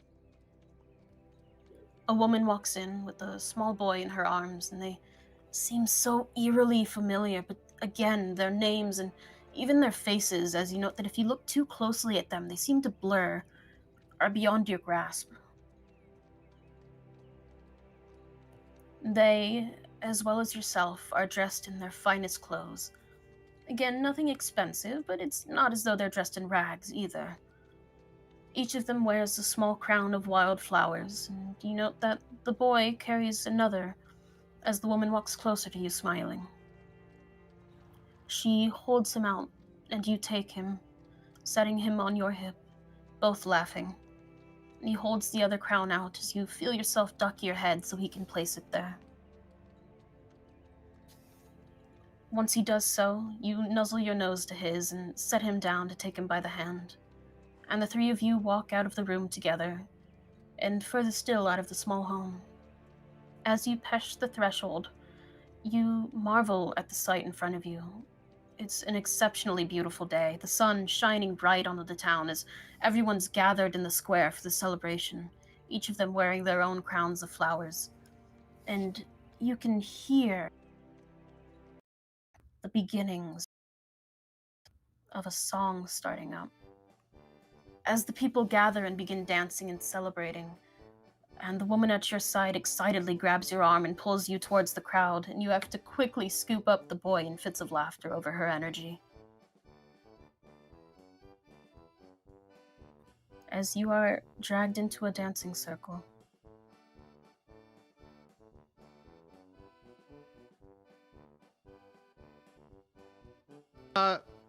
DM, I have a strange question. Mm-hmm. Am I observing this? Is this like a lucid dream where I'm thinking as Emmy, or am I not thinking animalistically? I'm thinking like a person. It's as though this is your own memory, but it seems very third person for you as you view it. You're watching through this body of this person, but it But doesn't it looks like quite I'm watching look like myself. you. Yeah. Right, like so I get the impression that the woman is she looks like my wild shape, right? Mhm. Oh. Got you. I think that Emmy's mind would be so stunned that she would just be going through the dream with whatever the memory was. All right. As you allow yourself to just be pulled through the dream, this other woman and this little boy just pull you in all sorts of directions, bringing you towards carts with food set up on the sides and games that are in the square and all sorts of other things that are happening. Do I have any control? You don't feel as though you do. This one seems different than the other. Thought so. It's as though you're just watching it play out. The child, do they share any similarities to the woman? To the other woman, Mm-hmm. there are some similarities you could see, yes. But I have no idea what my current perspective's body looks like. Well, you've seen your face. You've seen your body, more or less. Oh, wait. I'm getting confused. So I am seeing this from Emmy's perspective. I'm not looking at Emmy. I am seeing You're this looking from at Emmy. this woman, yes. But you still have your animalistic mindset. It's just that it's from this woman's point of view. Right. So there's two women and the child. I am one of the Mhm. women. Gotcha. Yes. Okay. I'm with you. Uh the two women, do they seem affectionate towards each other, or just like obviously they're affectionate towards the boy. Mhm. Is it friendly? Is it affectionate? What is their demeanor towards each other? It's affectionate, but it's not romantic. DM, who am I? Ah, gotcha. They definitely seem close.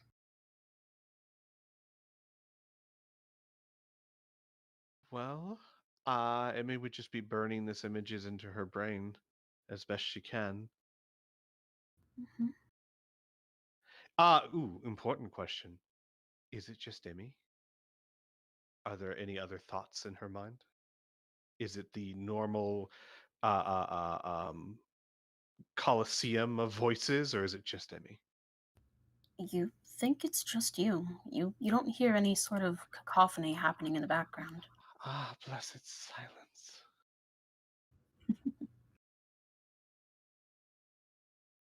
And you enjoy the moment of silence and pay close attention to whatever specific images you can as the dream, the memory goes on and Ah, eventually fades.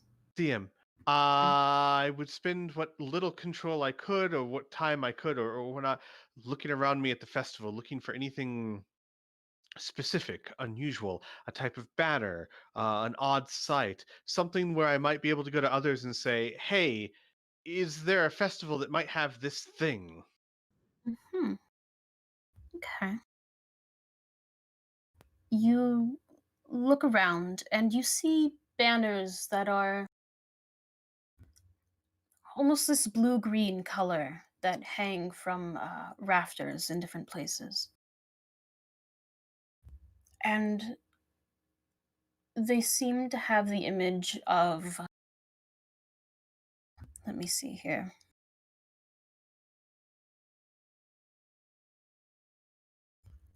They seem to have the image of a stag with a large flower blooming between its antlers.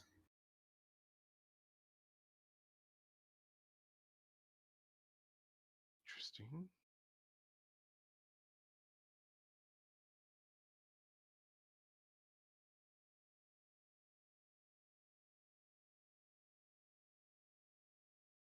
Anything else, Squee?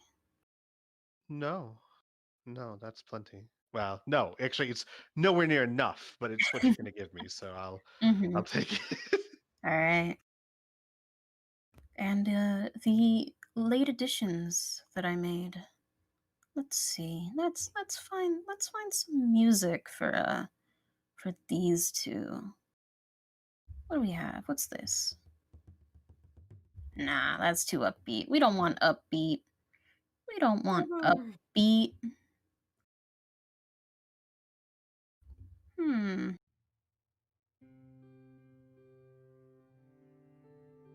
Hmm.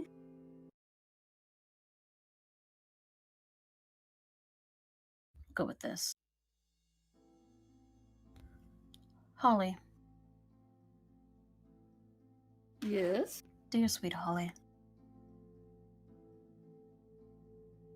Mm-hmm. As you fade into unconsciousness, you find yourself in a room.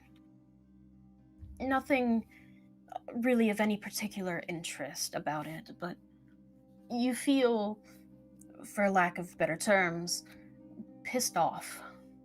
You don't quite know what you're arguing over, but someone certainly pushed you over a line. You're yelling, arms thrown up in exasperation, and as you sharply turn to face the recipient of your anger, you see them. Mars. She stands before you, arms crossed, brow furrowed, and she seems to be seething as well, tears pricking at the corner of her eyes. But you don't care about that right now. She finally pushed the wrong button, and this needs to be dealt with.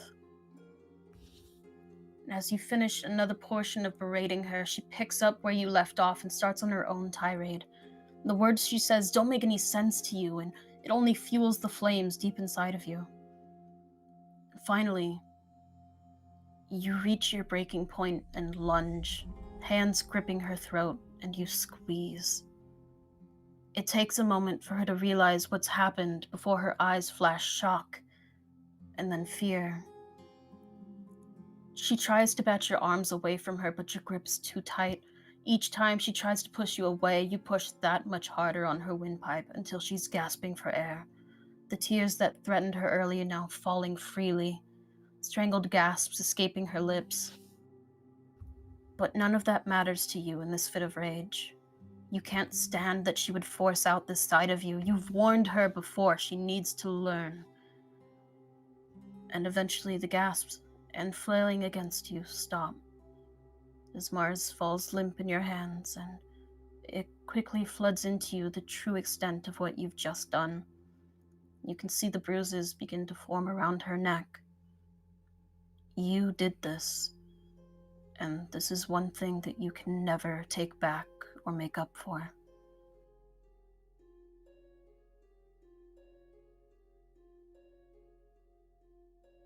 I think this would be enough to, for sure, wake up Holly, Mm-hmm.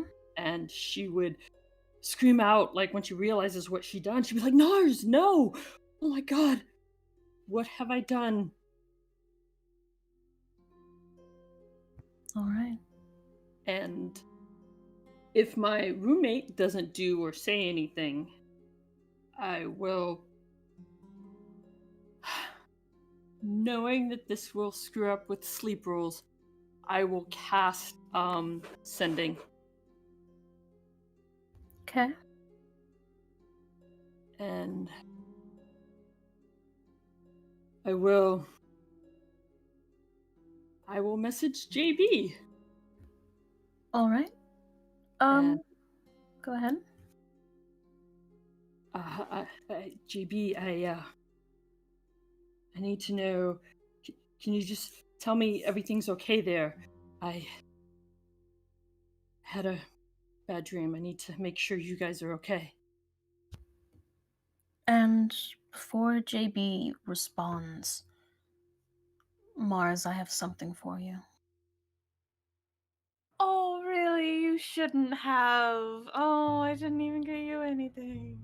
No, it's okay. Oh. Mars, it takes you a moment to realize where you are exactly until it hits you. Thistletop. You're in Rip Nugget's throne room, and in front of you stands Pseudo, sword at the ready. You hear Holly call out something from behind you, and you nod, raising your hands. You cast the spell, and once it's complete, you watch him slump to the ground unconscious. Sleeping. No sooner has his body hit the ground, is Holly standing over him. Not as she usually is, but in her natural form. The red skin a sharp contrast against blue eyes.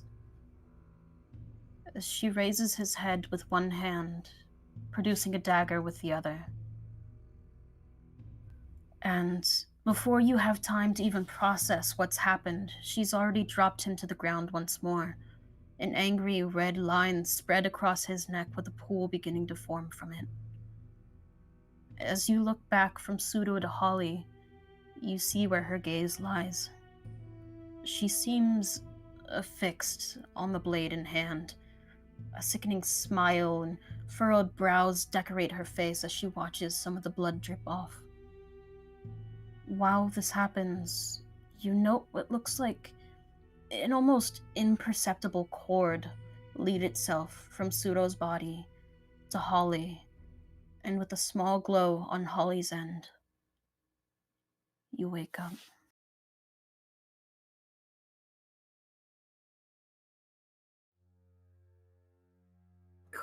Awesome. Awesome. Cool, cool, cool, cool, cool, cool, cool, cool, cool. Should be like an arcana or a religion to try and figure out what that chord might have been, maybe? Even if it's just a dream. Just gonna try and rationalize this. Go ahead and roll me an arcana. Cool. Cool. I don't have anything checked. Awesome. Cool.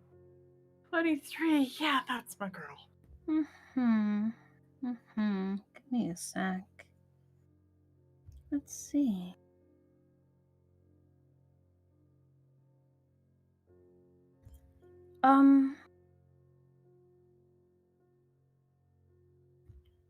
You've seen something almost like this before. The cord that you saw here seemed like it was sort of made of like a blue light. But you have bards back home. The ones that they have are more dark colors, crimsons and blacks and things of that nature. You know that once they've reached a certain power, some of them, they're able to, in a sense, capture the essence of someone that they've killed and eventually transform into them for a small time.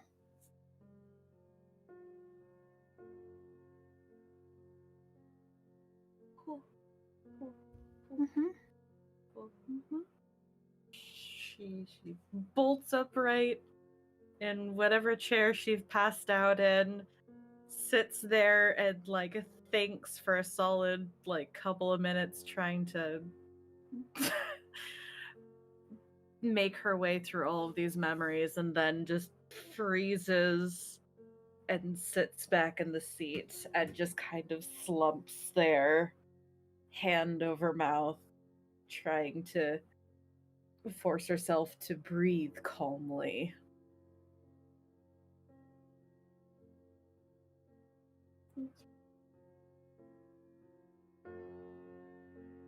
All right. JB, you are welcome to respond to Holly now, if you choose. About what time of night is this? Oh, you guys are waking up probably close to about 4 in the morning. Oh, good. Mhm. Poor baby. Yeah. So they wake up like sit bolt upright from where they've tucked themselves into a corner, their tails all puffy, and they like look around. Everybody look okay? Everybody look okay? I don't know. Roll an insight. Are we all waking up at the same time? Holly had a nightmare and messaged you, and then a few moments later, or well, actually, Mars would have been up before Holly. And then a few minutes later, Holly messaged you asking if everything was all right. So yeah, roll an insight. Sleeping in the same room? Where are we? You guys stayed in Paige's wagon. That's right. Yeah, okay. Yeah, said we are this. very far I'm apart. sorry. I'm a fool. It's okay. We know. So they've fallen asleep with like a pile of books around them. As it should be. Yes. I'm rolling an insight. Give me a second. How are we? How are we feeling, y'all? Good? Good? She looks incredibly worried. At this point, she's not trying to deceive anyone. She doesn't even know anyone's awake. She has an 11 perception. You could run into a bookshelf and she wouldn't even notice. Incredibly At least on brand not when she's for right. Mars. Yeah, not when she's like this. So she's just kind of like curled up with her knees against her chest and her tail's wrapped around her, and she's just like chewing on her nail, not chewing through them, but just like biting at her nail and staring off into the middle distance, looking very concerned. Gotcha. So, Holly, you hear back. I see no one is harmed, but Miss Mars may benefit from company.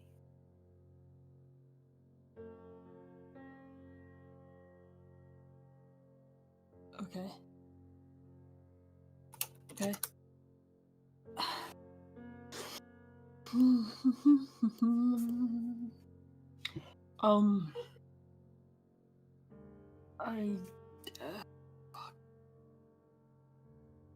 Holly is going to check on Gaius to see if, he's still asleep. He's fucking snoring. Like, he's having a great time. He's dead asleep. He sleeps like a rock. As any dad friend should. Okay. Like, the perfect image is what we said in chat. Like, the dad on the couch just completely conked out. Okay. Holly is going to put on her black cloak, hiding her features, and not worry about using makeup or anything. And she is going to leave a note for Gaius. Oh, damn it. Are you gonna stab it to the wall again? I was about to ask that. The dagger was apparently threatening, so I'm gonna use an arrow. So what are you gonna do? Like attach it to the arrow beforehand, back up 5 feet, and shoot it into the door? Is that what we're gonna do? I was just imagining like stabbing it into the wall. It would Okay. need it very deep. You Okay. should That's- stab the arrow into the wall and then make like a little hole in the paper and sort of slip it around the fletching. I can't believe this. I can. We don't have footprints in this day and age. Okay? Holly, ladies and gentlemen, Holly. Oh, Holly, never This is her change. character. You know, you use what you have. And it says I had to go for a walk. I'll be right back. Okay. Don't worry. I'll be here in the morning.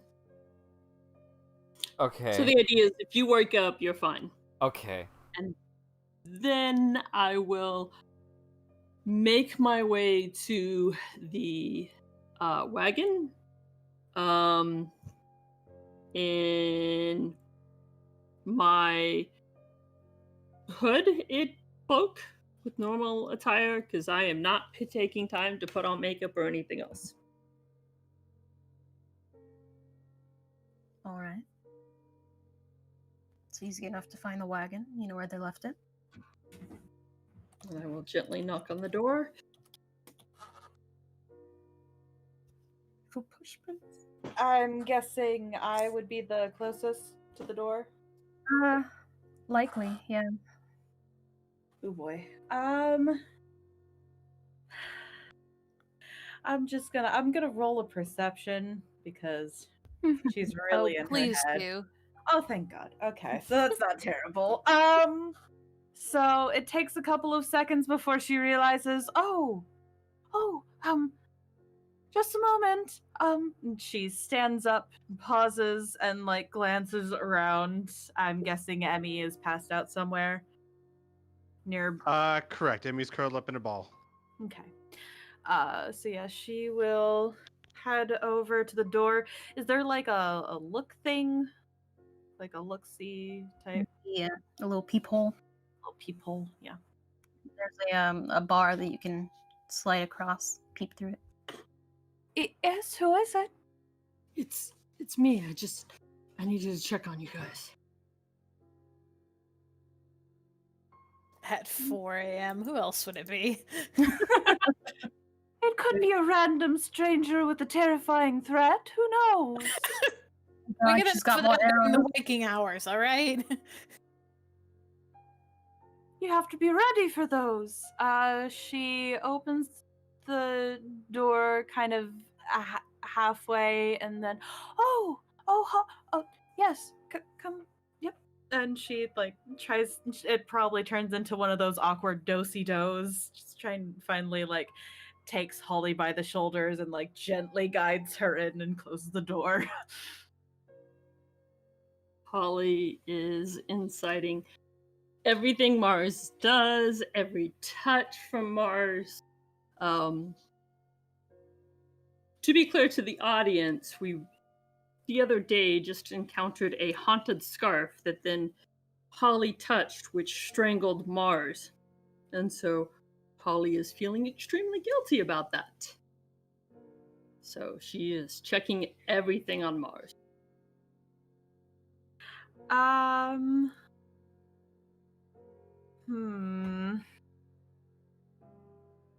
She's fine.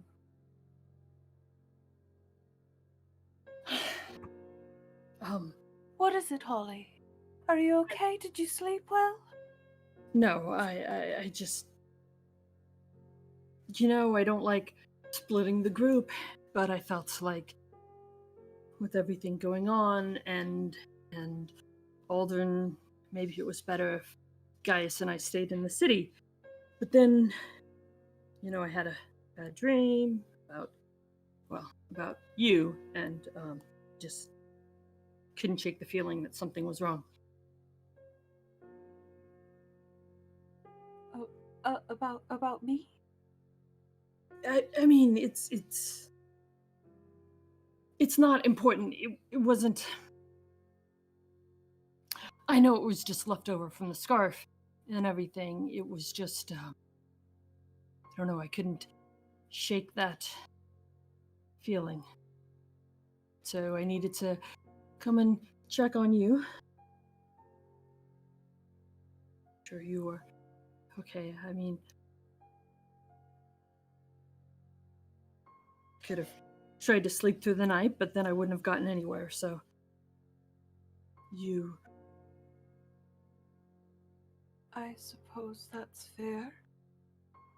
I'm fine, Holly. I mean, it's a bit early in the morning to determine just about anything, but I'm fine. I just... You don't always have to worry about me. Well, I mean, I did kind of activate the scarf, which choked you, and so you went unconscious. And Holly, no, that wasn't your fault. no, it's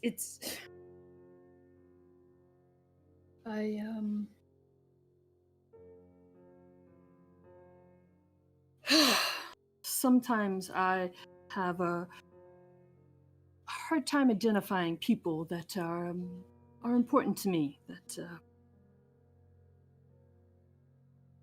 I want to keep in my life, keep in contact with. And, you know, a lot of times I have bad dreams.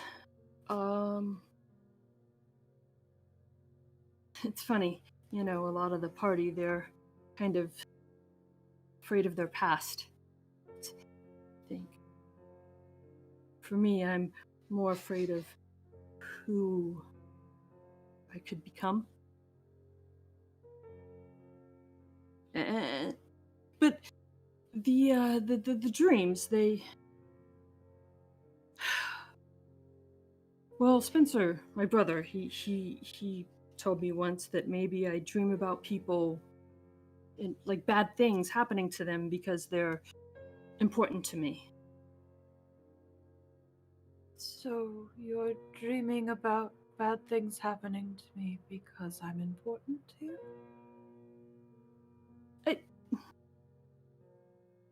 Yeah. Yeah. And I value your opinion, and I hope that you don't Holly, I'm not going to take offense at you just because you had a bad dream about me. No, it's not. No, the bad dreams, I know, they're just a product of my anxiety. It's not indicative of anything, just my... Well, sometimes my anxiety comes out as catastrophic thinking, and so I have a hard time maybe identifying the people closest to me that I would miss the most, but early indicator typically is when I start to include them in my dreams, because it means that I care about them. I care about what happens to them. I see. And I care about their opinion of me. So,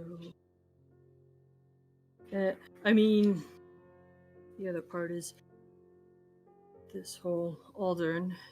He seems to want clearly very different things from us, so that's why I figured it would be better to stay in the city with Gaius if we were separated.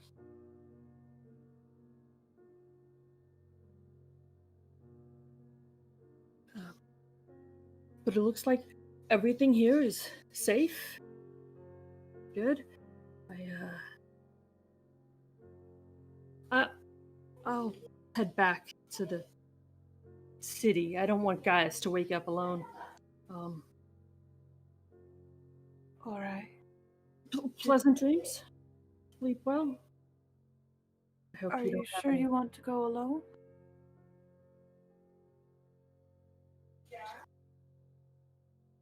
You should stay here with JB where it's safe. Feel like if Aldrin were looking for us, the first place he would look for is the city. And your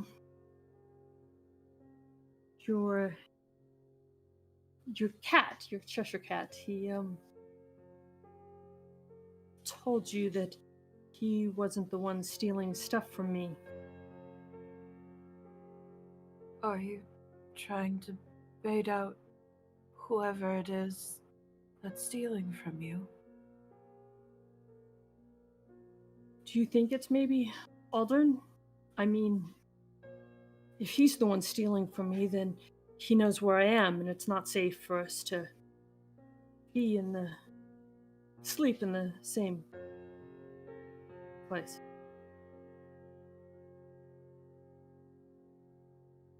I don't know. There's any number of things he could be or be doing at this point. She pauses and shuffles a little bit. I'm not sure. But if at all possible, I think that we should try and stick together where we can. And perhaps wait to try and battle our enemies when we're all together.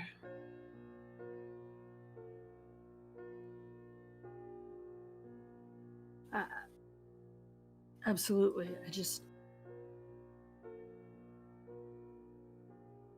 I trying to respect your autonomy. And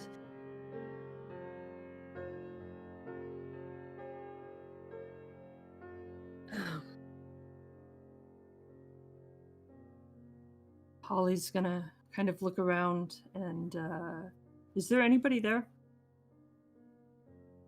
Emmy is Like, are we inside or outside? Yes, we are definitely inside the cart. Yes. And I mean, Emmy's there, but I mean, we all know how Emmy is in the mornings. Yeah, JB is off to the side.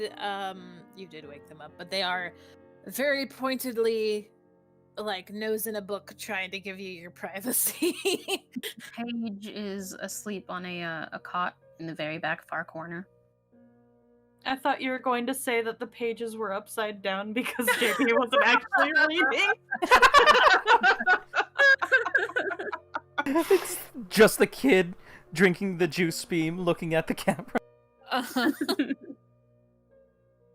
Holly will reach out and grab Mars's hand.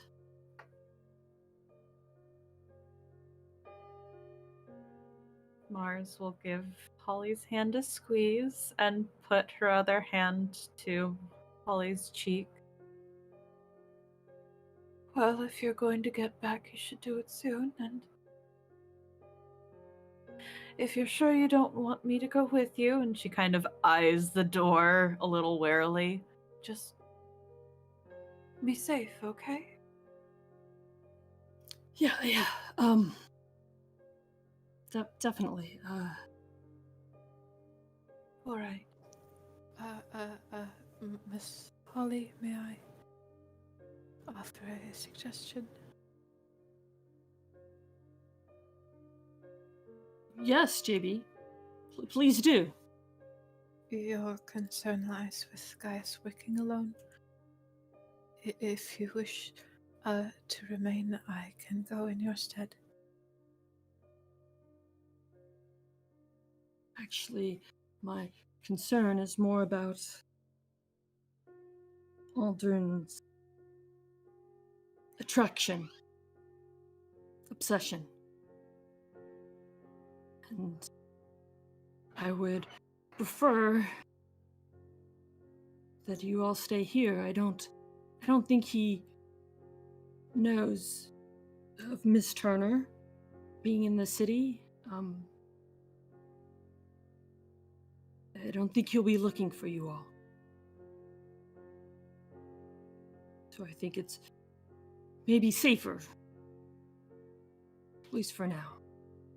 And I mean, somebody's got to keep an eye on Gaius. You know, he has a habit of kind of sleeping on windowsills and getting drunk and... Has he been drinking again? Not tonight, but I only figure that's because that manor kind of shook all of us.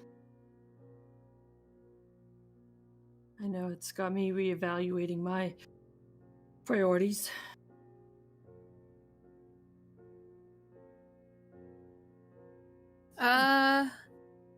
JB looks like they want to say something else, but they say nothing and merely nod.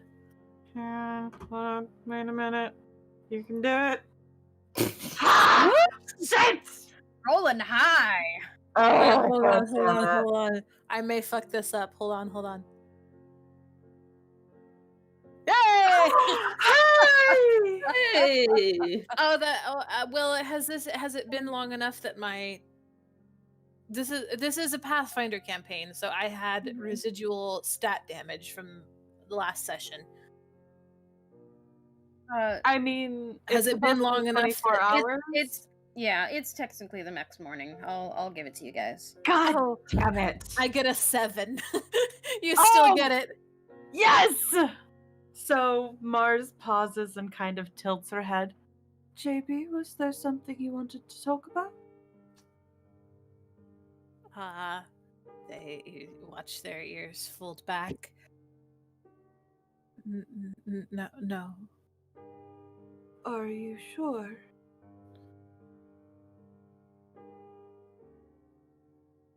I will respect Miss Holly's decision. No, go ahead. Speak up. This is a safe space.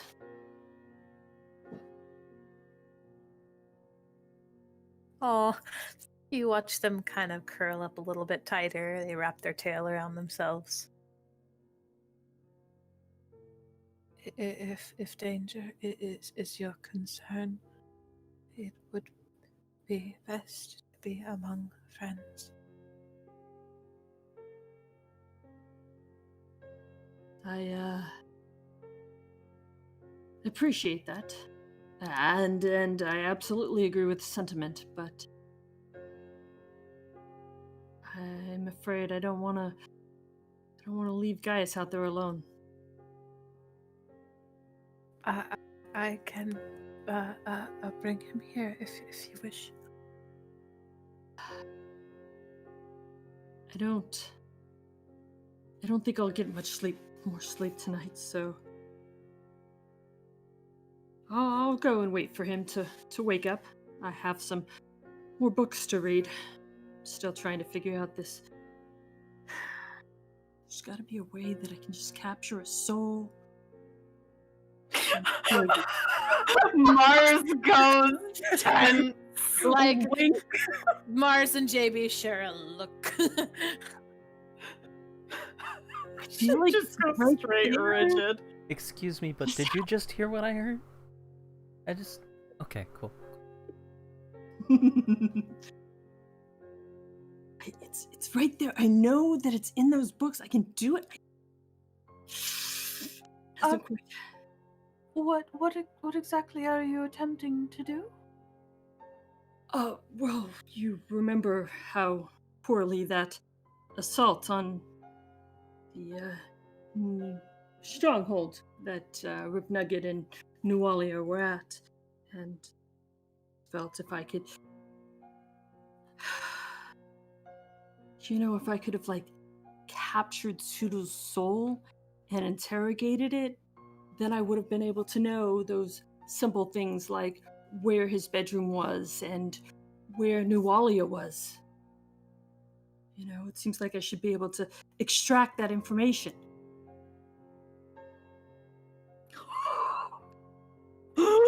Oh! From his soul. Oh. I mean- I see. It would have been really helpful to us. Hmm. Perhaps we can think on it another time, or something along those lines. You should probably get to sleep. It's extremely early, and such. So, I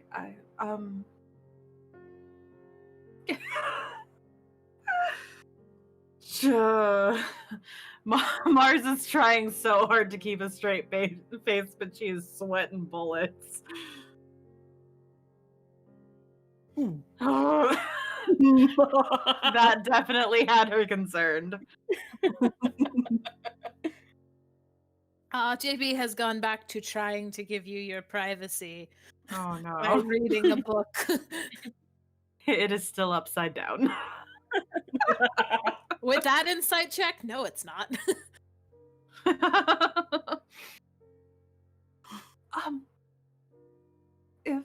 If you're going to head out, then you should probably head out. Otherwise, I suppose you should sleep here.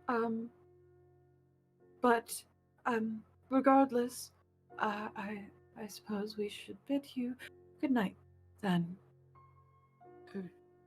Are you okay? Mm-hmm. You seem a little shaken. No. Okay. I'll head back to the city if Gaius and I will be here in a few hours. If we need any help, I will message you. Yes, of course. All right. Good night, Ollie. Good night. Ollie will slink off back into the night. When the door closes, Emmy jumps up, back arched, starts spinning around, looking around. Looks around. Looks at Oh. Mars. Sorry, Emmy. Holly just stopped by to check on us. Are you safe? Is everyone safe? Yes, everyone is fine.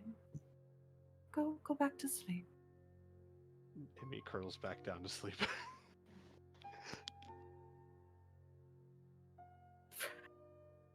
Deacon's chewing on her lip, glances over at JB, and then carefully walks back over to her chair where she curls up and is going to attempt to fall back asleep.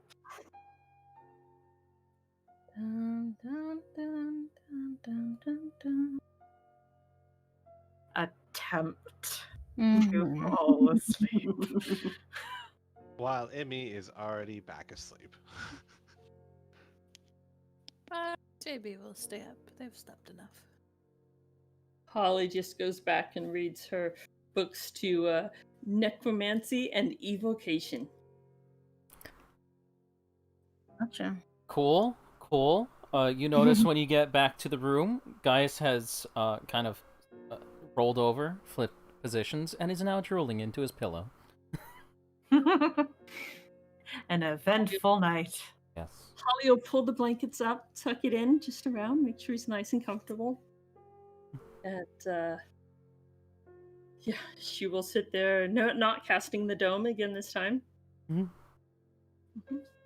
Reading books. A little too close around his neck that time, Holly.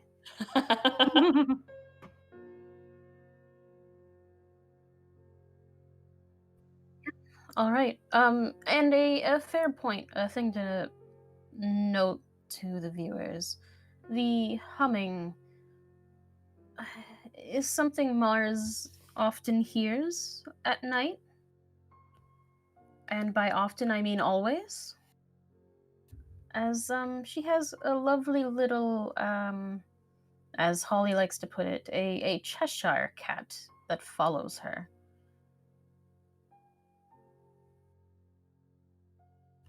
And they're not quite sure what's up yet.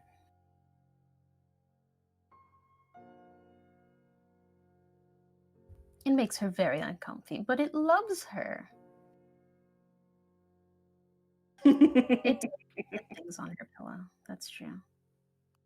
Knock things off tables, leave dead things on her pillow. It's fine. Although it won't take my freaking cat toy. Fuck you. It's not your Cheshire cat. It's Right. This her is Cheshire cat. I'm just trying to make friends. It's a wild shape even Emmy's not aware of yet. Only happens when she sleeps. That explains it. Just try to make friends and drain souls. What's the big deal?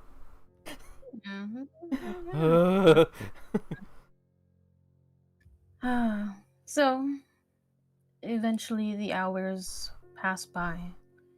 And it gets to be about 8:30-ish.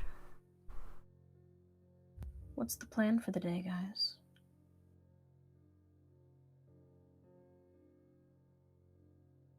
Well, I think Gaius is going to wake up, wipe the drool from his face, see Holly already up, and go, "Oh, good morning. You hungry?" Yeah, did you sleep well? Holly will close her book that she's been reading. Oh yeah, I slept well. Great.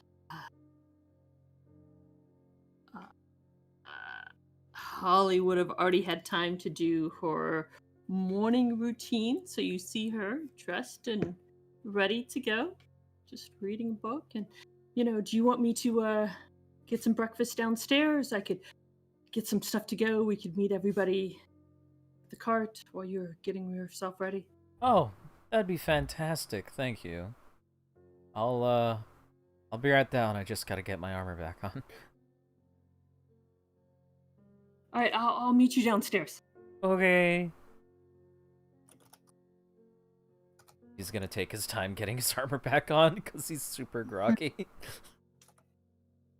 That's fair. But eventually he heads down.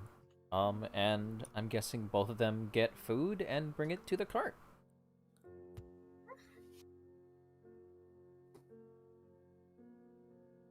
Somebody mark off like a gold. I'll do it. I will. Oh, nope. I have this. I still have 29 gold from somebody. From me. Yep. I will pay for breakfast with your what you're ill-gotten saying is Gaius has this. Yes. Yes. But does he know it? No. Hey guys, that rusted coin, that's been in your pocket for a while. No. Man. I would say that I had that when we were all the way back in Thistletop, but I had like 14 silver and that's it. So I recognize that coin though.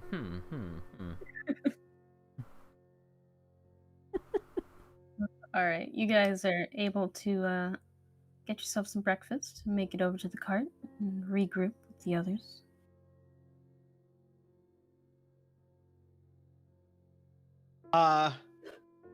Emmy will get back up at some point and uncharacteristically go up to Mars very groggily. Mars, I have to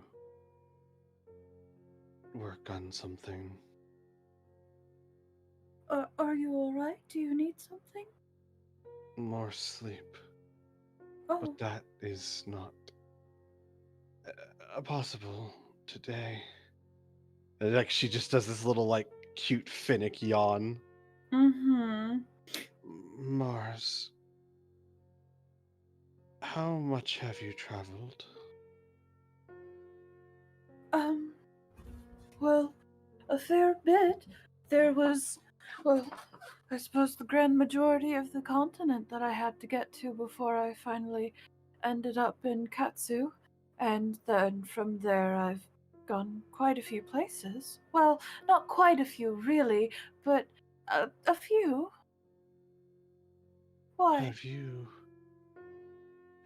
ever heard of a festival with blue-green banners and a stag with flowers growing between its antlers? Mars is gonna do a history check. Mm-hmm.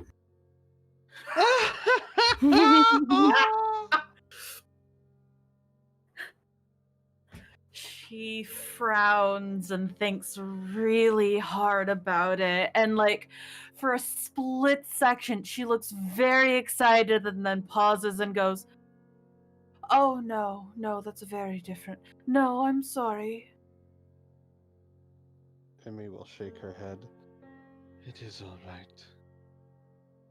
And she'll turn to Black Cat John Brown. Black Cat John Brown. Have you... No. Good morning. They look up from their book. Good morning, Emmy. Emmy nods as if like, okay, right, that was correct. Have you ever heard of a festival with blue-green banners and a stag with flowers growing between its antlers? Boop, boop, boop, boop, boop, boop, boop, boop. Why? Why? Because fuck you in particular and fuck your Oh. backstory. Hey, Squee. Wow. Hey, Squee. Suffer. Oh my god. This I'll is never They- know where I'm from. They look back down to their book for a second and you think about it. No, but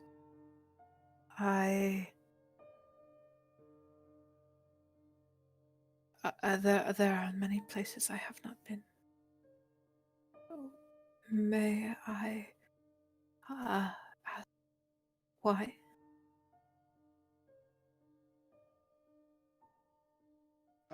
Emmy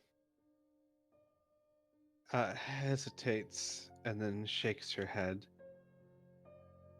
and says, "No, it is not." And then pauses again. "No, it is important.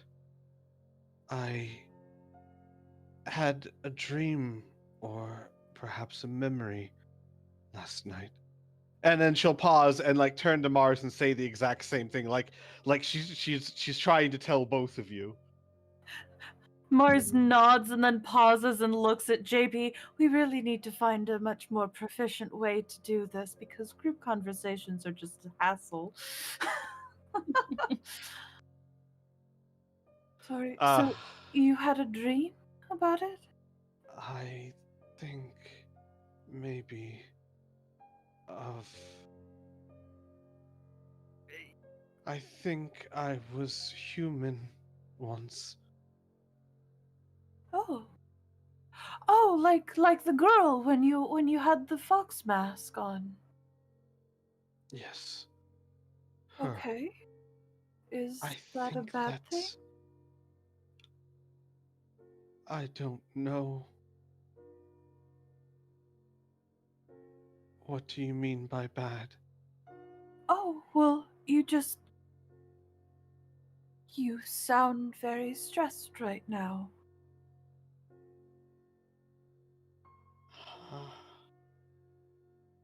I don't know who or what I am, Mars.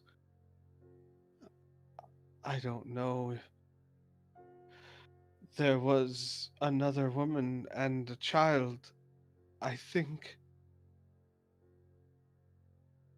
I think I was responsible for them. Perhaps they were a cub. What if they're alone?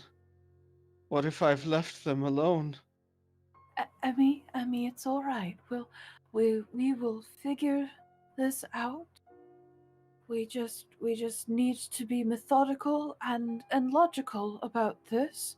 Why don't you describe the symbol to me, and I'll try and draw it out, and we'll see if anyone else knows. Paige will probably know something about it. She's incredibly smart. And Mars will attempt to sketch out, as best as she can, the banner as it has been described. Go ahead and sketch that, Mars. Is Oh this my just going God. to be normal or at disadvantage? Mm,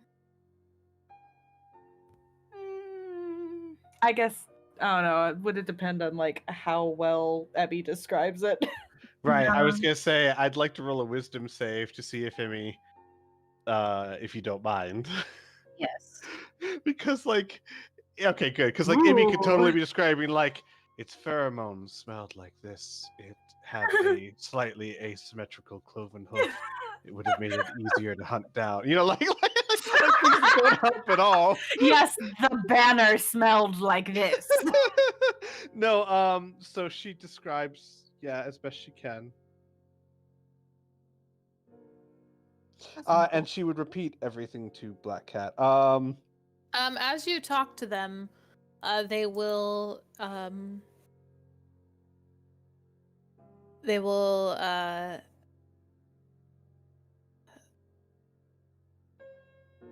carefully weave their fingers into the air, and as you speak, the words that you speak appear in the air, glowing yellow.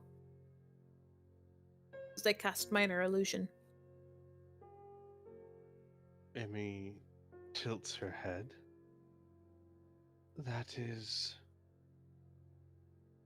very efficient. They duck their head. If it pleases you, I can perform this at any time. Emmy closes her eyes, trying to gain a rein on her emotions. And in your mind, it would please me greatly, Black Cat John Brown. This also appears in the air. And you do not need to write this part. You do not need to write this part. It appears in the air. And then you hear a soft, and then it disappears. She will say, I had a dream, but I feel it was more a memory. I might have been human once. There was a child, a cub. Perhaps I am responsible for them. I believe I am having a panic attack.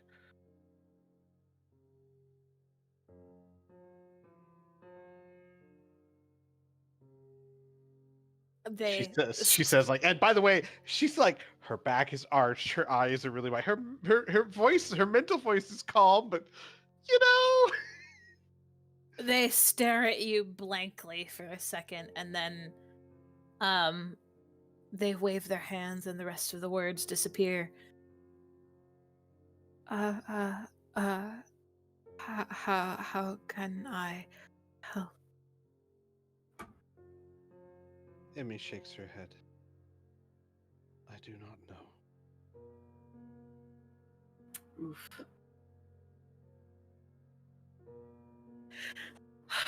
That is the lowest sketch she's gotten in a while. Of course, because fuck me. I already told you, Squeeze, suffer. So I mean, it's probably about what Emmy described. I mean, hold it out a few times, and she like, no, the antlers need to be bigger. Like, no, it's just The one the flower. the flower is never right, and she keeps Yeah. being like, no, it has this many petals, and she's like, I don't know what species this is. Mars, I don't understand. I clearly explained this was spring or summer. Why are you drawing it with a winter coat? And then eventually it gets to the point where all the changes are just way too wacky and the proportions are all skewed. Yeah, it's at this point it's just a smudge on the page, and she has to change over to a new one. Just like, no, it's fine. I'll try again. Emmy has to stop a second. Like, now I don't even remember. Hang on. Oh no! Shit. No. She would draw it, and Mars would. I'm sorry. Emmy would say in Mars's mind, "That is better than me trying to describe it. Thank you. Sure. I need to things. There's things I need to do. Right. I need to practice. Yeah. Right. And Emmy goes to the door and then stops and then looks back at Mars. Would you like help? I can't open the door. Yes, okay. Like, just closes the book, puts it away, Puts a single paw on the door. just looks over, gives the big eyes. Mars looks over at JB. Should we all head out? We should probably let Paige know. They nod, and look down at Emmy. I am sorry. Arinka would sing to me, but I am not a good singer. Not like he was. Oh, well, if we want music, then we could always have Holly. Well, she doesn't necessarily sing all that much, but she's excellent with her lute. Speak of the devil. Emmy is looking at Black Cat John Brown, and then in their mind says, "You were not referring to actual song, were you?"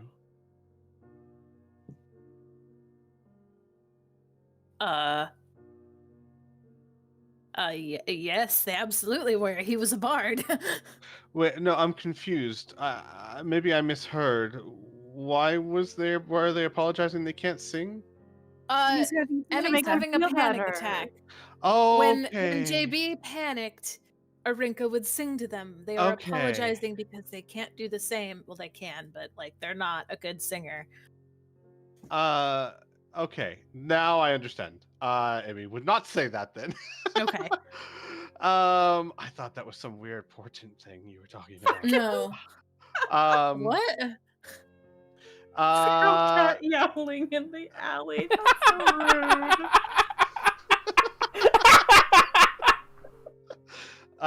Emmy would walk over to Black Cat and rub up against their leg as they walk around it. It is not necessary. I will be fine. But I thank you for the concern. I just need to focus on goals. Work. Must work. Goes back to door, puts paw on it, looks at Mars. Pauses, glances back at JB. Where is Paige at the moment? She would be awake. She's giving you all your privacy, and she's trying to reorganize some of the stuff that is more towards the back of the wagon. Oh, good luck. Oh, Mhm. Paige, we're going to be heading out. Thank you so much for letting us stay the night. Would you like us to bring anything back while we're out? Some food or something? She jumps a little as you address her, and almost drops the book that she's holding. No, hold. You're welcome. No, I'll be fine. I can make my way out to No, thank you. Okay. All right. We'll hopefully see you later then. Goodbye. Note to self: only ask her one question at a time. Open door. Well, as you go to open door, you hear,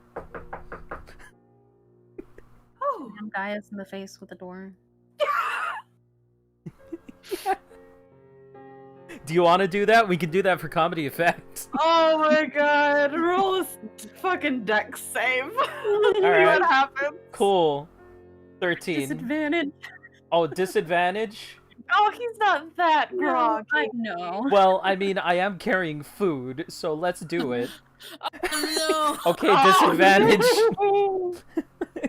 You open the door into him with food in his hands, and it goes all over him.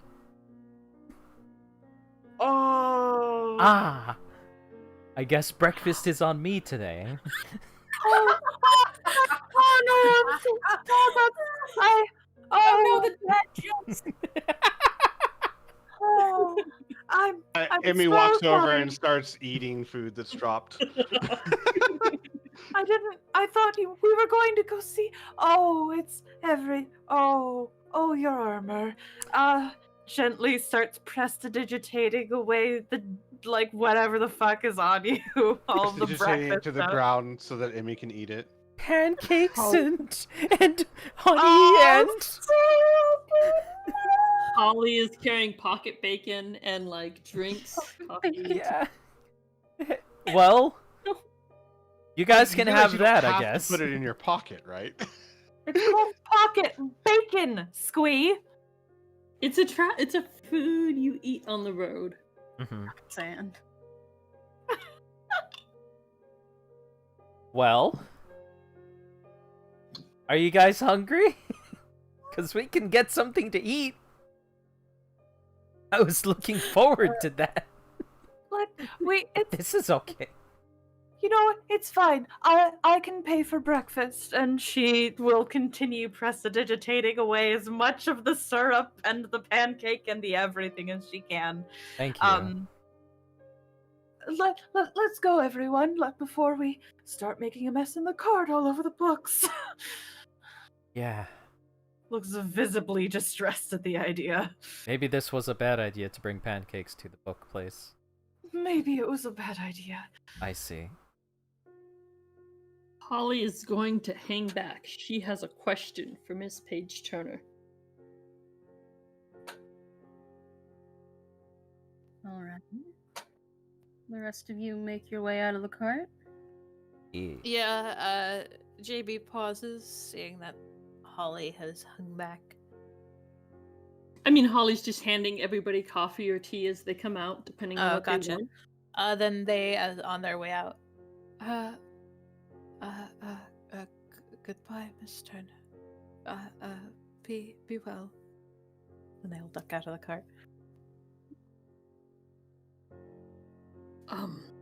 I She doesn't hear it. Oh, Miss- no. Miss Turner, I know you have a lot of different books. I was wondering if you had any on divination or tarot cards, or it's just a new area I'm studying. A basic beginner's book would be extremely helpful if you had anything like that.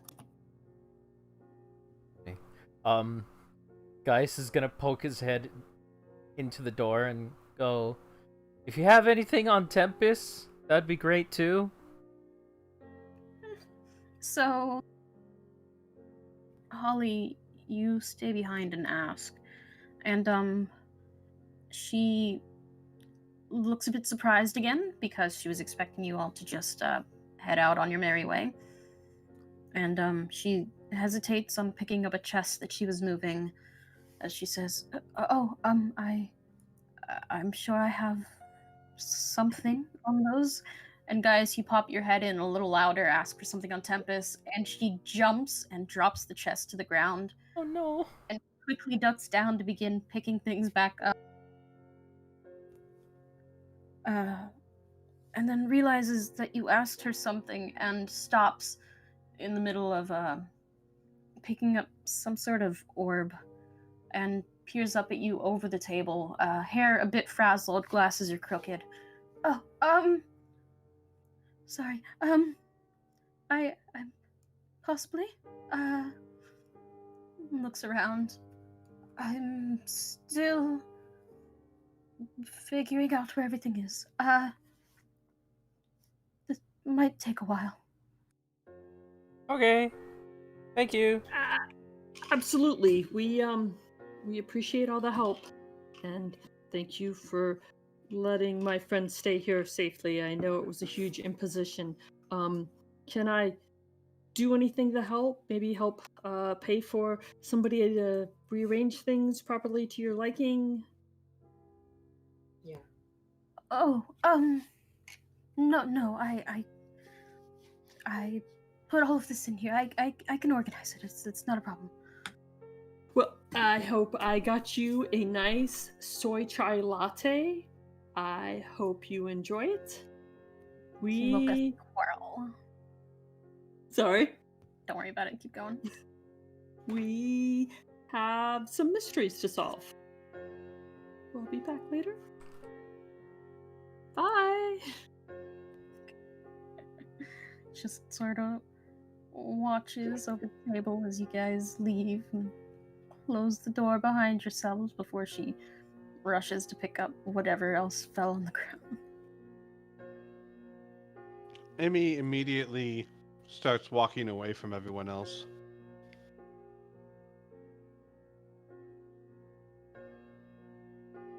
Like towards is there where we are, is there a secluded area? Like a grove or a park or a bush or something? Well, I mean, Paige's cart is on the outskirts of the town, and there is, of course, the forest on one side and the marsh on the other. You are more than welcome to take a step back away from everything. Yeah. All right. Emmy will start headed towards the forest, and then she'll turn back to Black Cat John Brown and say in their mind, I have something to do. Come find me if you need me. The words appear as you say them. They nod and offer you a stiff bow. Are you sure, Emmy? It says in Mars's mind, I am sure that I have something I must do. Well, we should probably all stay together, especially considering this is a new area. We don't know who might be looking to do ill. We don't know where Lord Aldrin is. There's hesitation, and then Mars in your mind, I do not know what will happen. It would be best if I have some distance. Well, we should still all stay together. How about we go get some food, and we can all, we can all keep together at a safe distance while you work. Emmy sits down, considers, and then relents, and in your mind, very well. I suppose it makes sense.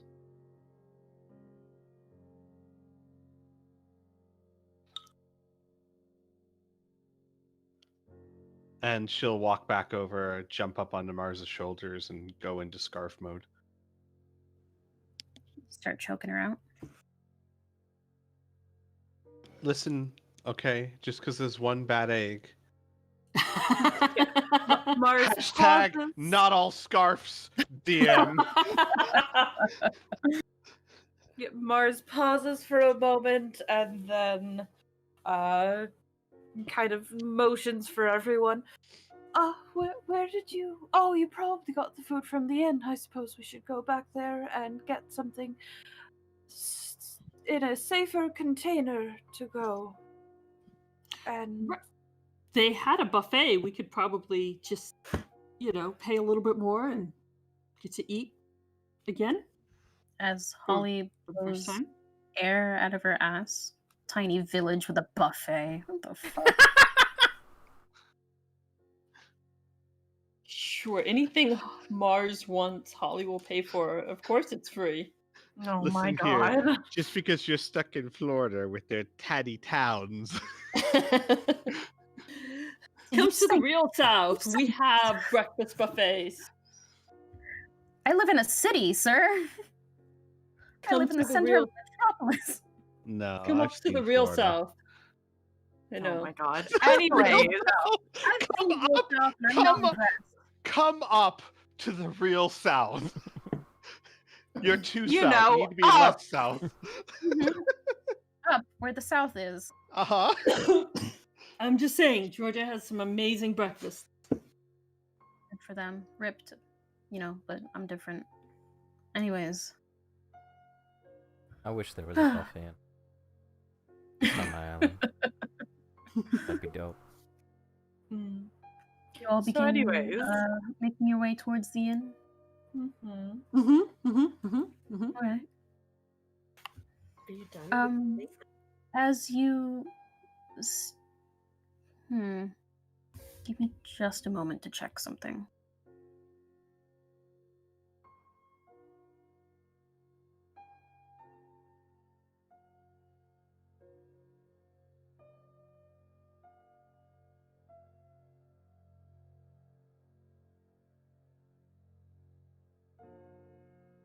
All right.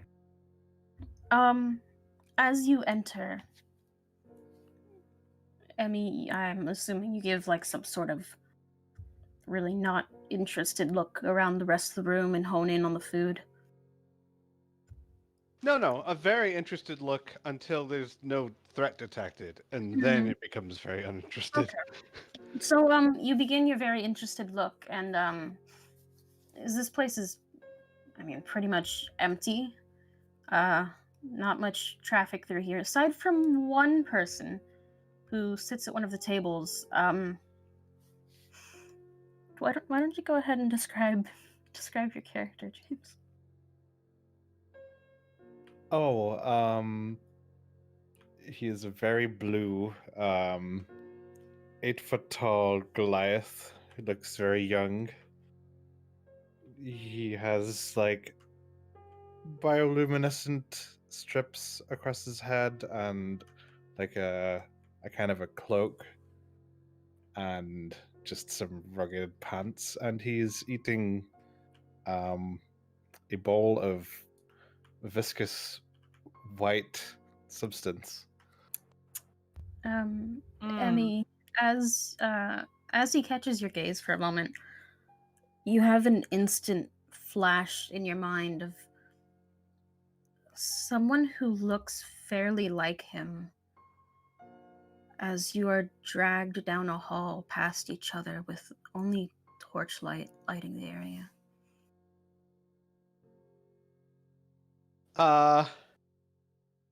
Emmy's head picks up.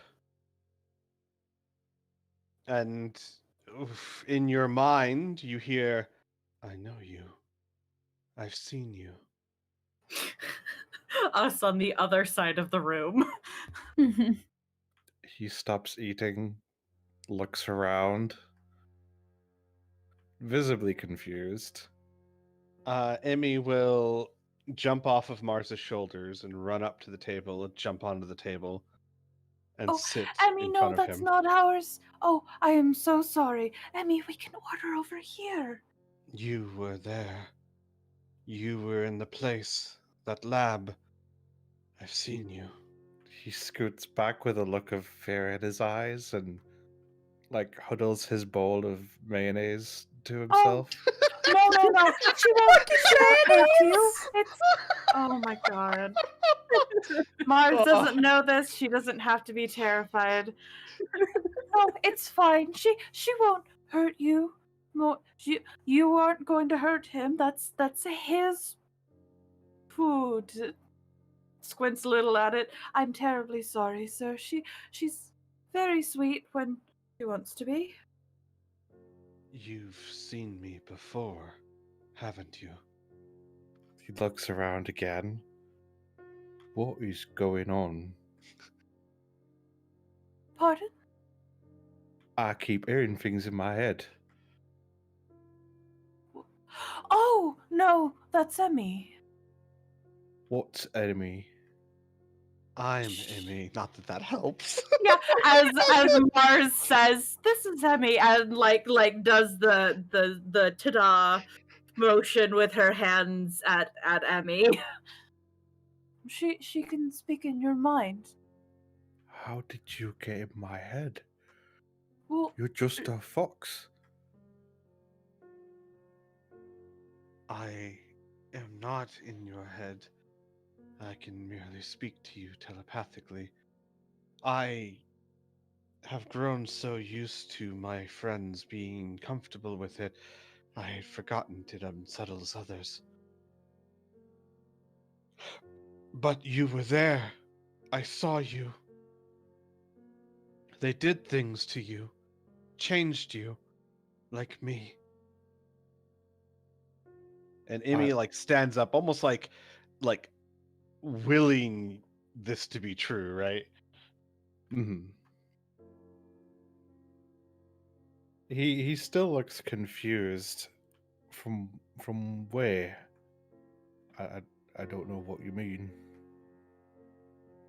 I don't know. Dark place with torches on the walls. Doesn't ring a bell. Emmy shakes her head. What's... I was with me pa, and then I was normal, and then I was with some other Goliaths, and I had these on me. And he points to his cloak, which you can now see are like manta ray flaps that are like part of his body, and the bioluminescent stripes run all the way up them. You don't remember how you got those? One day I had them, and the next one day I didn't have them, and then I didn't have them, and then the next day I had them. The next day? Literally? That's what I remember. I looked a lot older too.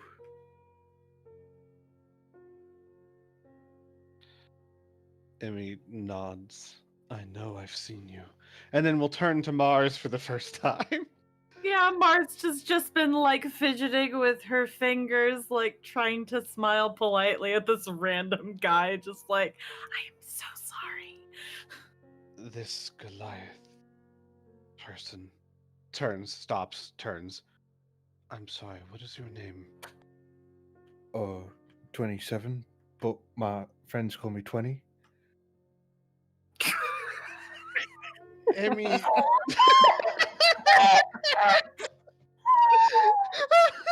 His enemies call him 7. Emmy stops. Your parents named you 27. No, look right here. It's on my arm, and he shows you his arm, and there's a tattoo of the number 27. Emmy looks at it, and then DM, I would like to examine my own forearm or something. Maybe like it's fur and I've never noticed. Do I have any tattoos? Roll me to check yourself. Before Before I you wreck wreck yourself.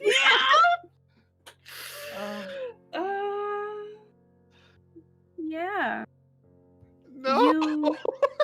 You search yourself, and you note that almost hidden on the inside portion of one of your back legs is the number 13. So you guys see Emmy start checking herself and then like roll over and spread her legs like a dog trying to get to the hard to reach places. And then her head not on shoots the up. table. Emmy, her head shoots up to Mars. I'm marked. I What? have a number 13. Oh, look, you've got one All too. right. How do you say that? That's your name. Well, no, her name is Emmy. That's how you say it. That's what Emmy looks like. Oh, okay. Emmy's No, just stunned. No, you see, she'll kind of like saddle next to him and like pull out her notebook. Emmy is spelled, and she'll start like going through the letters, the numbers. Yes. Emmy is spelled 1-3. EMMY. I don't think she's actually ever spelled it for me, but that's how I would assume it's spelled. Anyways, that's what she decided her name was, or remembered that her name was. For a portion of time, she didn't remember anything, including her name. And there was a time where she actually asked me to try and name her, but I'm terrible at naming things, so I really thought that it was a bad idea, and I told her as much, and then eventually she found her own name. You talk like way too fast. Oh. Why is it that her name is shorter than mine, but there's more of those squiggly lines than I've got for my name, which is longer than hers? Well, no, because those are numbers. Well, I'm not saying that 27 can't be your name, but more likely it was. She pauses, like goes through the Rolodex of, all right, small words. We need to go with small words. Speak slow. You were most likely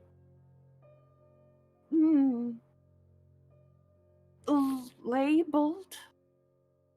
Someone gave you a number to make it easy to identify you. So, like, names is another word for numbers. No. Yes. Would you prefer we call you 27? Well, you can call me 27 or 20. It's whatever's easier, really. Well, the thing is, 20 isn't actually a shortened version of 27. Well, I You're saying suppose it it all could funny. technically be. It's 20. Yes, no, but what do you mean, 20? 20. 20. I fucking can't. You're saying it all wrong. 20.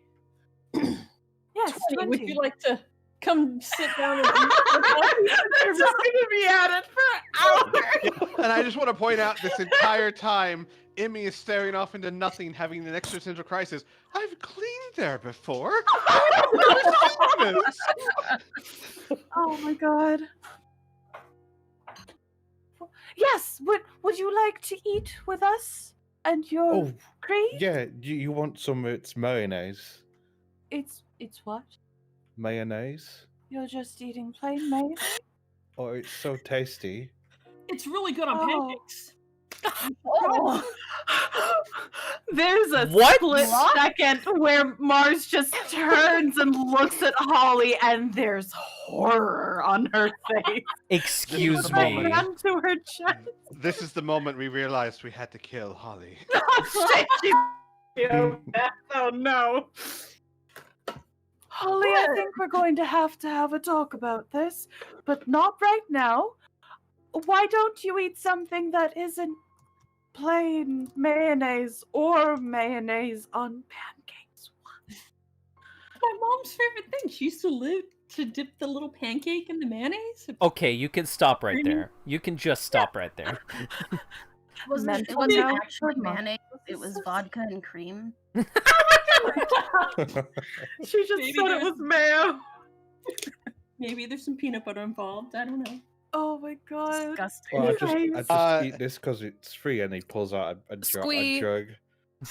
Starts pouring more mayonnaise into the bowl. Yes, Hang on, Blue. I need to. Squee, do not try and defend your childhood snack. I Just am don't. not trying to defend. I was literally going to tell my sister that children might be listening to this, and she needs to consider that. Hey, you know, the whole Such Midwest profanity. loves I hope mayonnaise. there aren't There's gotta children be a listening to reason. this. This is Blue, I don't have to defend it. She's doing it for me. I.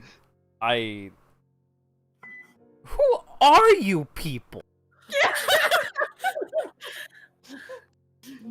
My name is Anyway. Holly. My mom was really kind of crazy after she got sick. Maybe started a cold. We're not sure.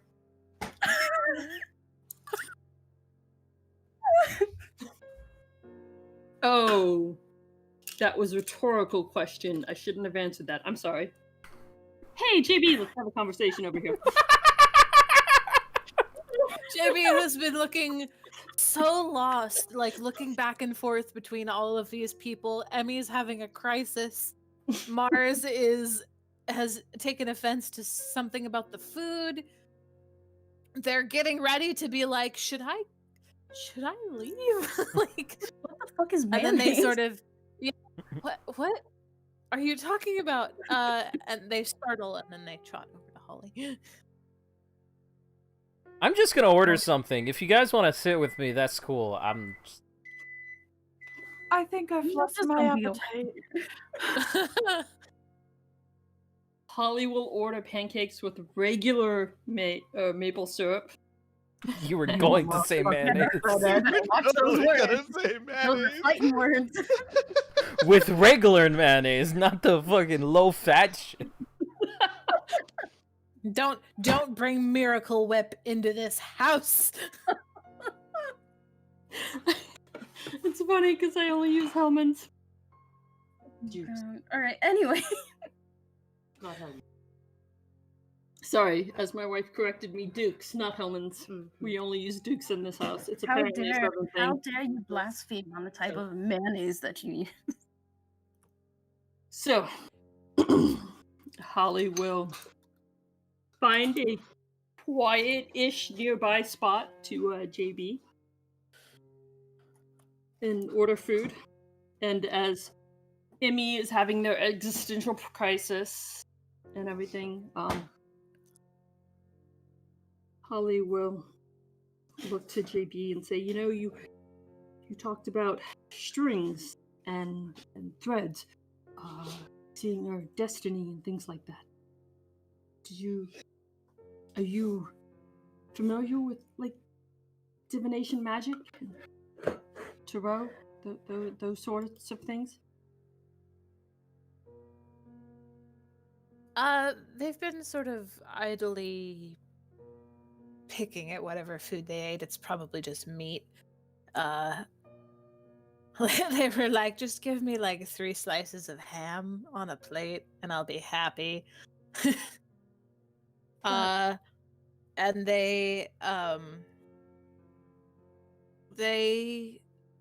think about what you're saying. Yes. It's not always clear why the threads connect things the way they do. It can be helpful to find other ways to ask. Can it predict who you might become?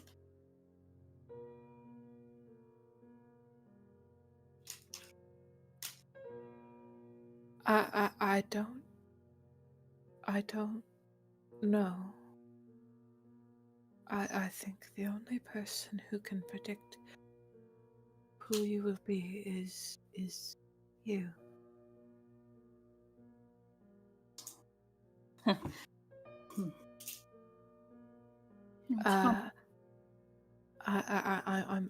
sorry. I'm sorry. I don't have a better answer. I sense this is not what you wanted to hear. No. It's okay. I appreciate it. In some ways, it's actually a good thing. I mean, if the future can't be predicted, then that means it's not written in stone. They shake their head. The threads are always changing. You, Emmy, even Mars.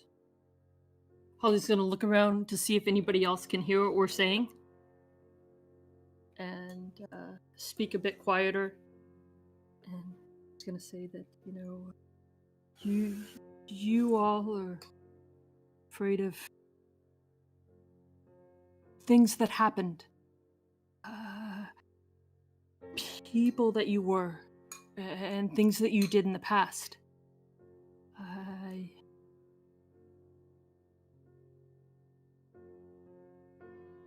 think that I'm most afraid of who I might become.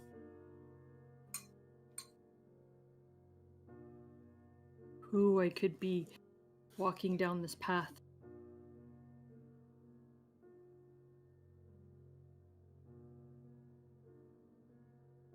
They sit in silence for a moment. And then they nod sort of uneasily. Yeah, yes. Yes, that is true. My parents, they were really amazing people, but they all adopted each of us for a reason. And I mean, Seren Ray, she is a goddess of healing and redemption. And when redemption isn't possible, occasionally, she's also a goddess of vengeance.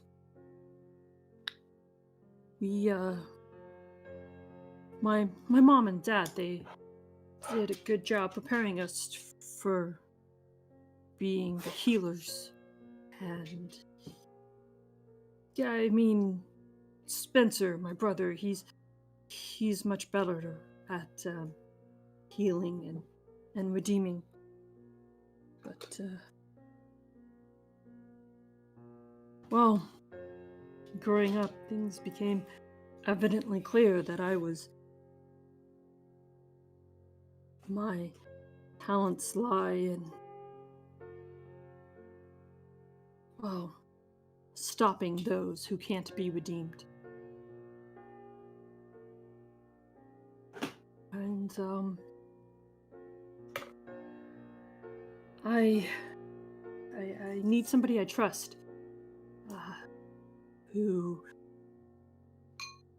can help. We had that conversation the other day about when is killing okay, and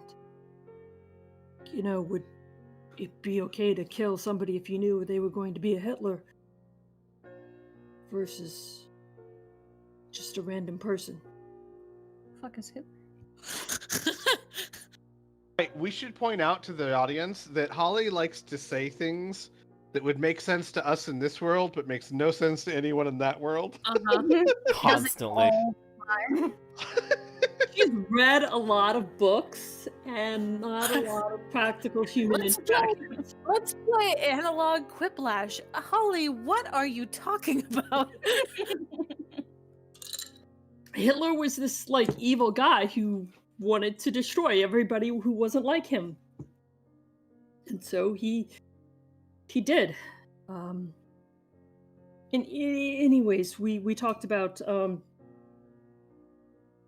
the logic of exterminating something like that, someone like that, versus when it's. We had talked one point in time about when it's okay to kill somebody and when it's not. And I'm afraid that sometimes I don't always have a firm grasp on that line. I know that... Oh man, this might be really wrong to ask of you, but I know that you have, in one way or another, experienced something that was deeply, personally traumatic. And I'm afraid that I might one day rationalize myself into a similar situation.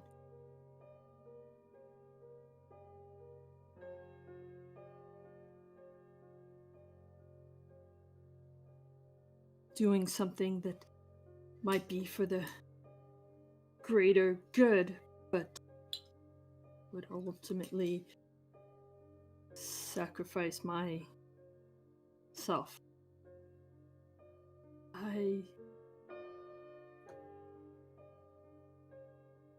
I need your help. I know that I don't always understand where that line is between killing for necessity for somebody who cannot be redeemed versus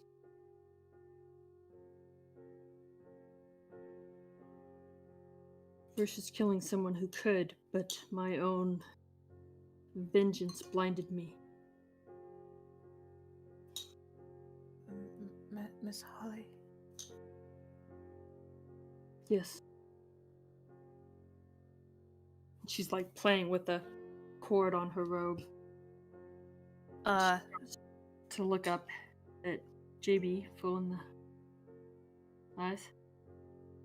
They are not looking at you. Their gaze is fixed on the wood of the table.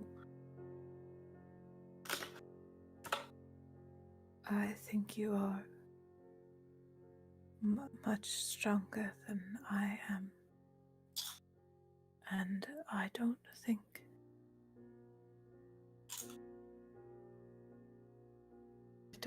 think you have to worry that you will ever be like me.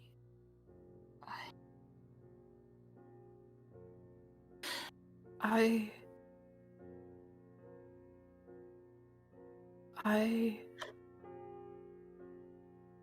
met Orinko and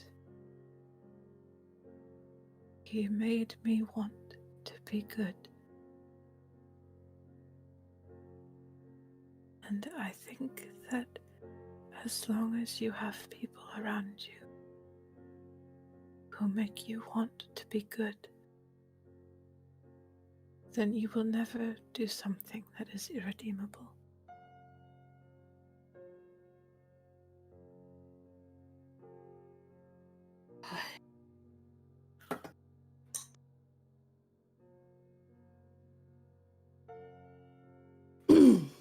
Thank you.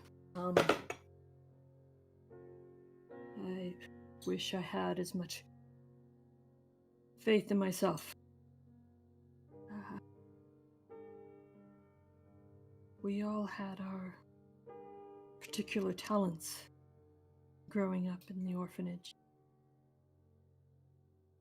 Some were better at healing, some were better at redeeming. Miss Holly? Yes. I don't understand why you needed redemption. You were only children.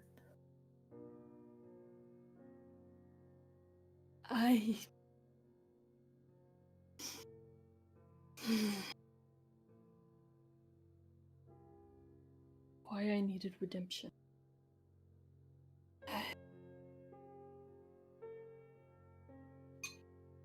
It wasn't anything said or anything anybody did explicitly, but it was just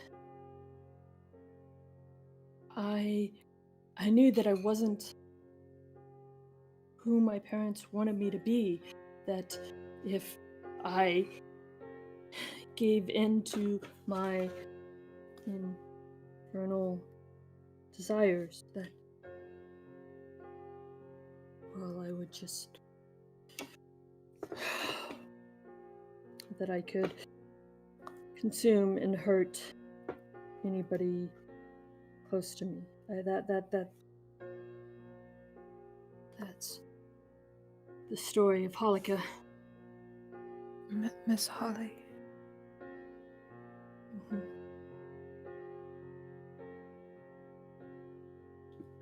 That is a sad story. And it is not your story.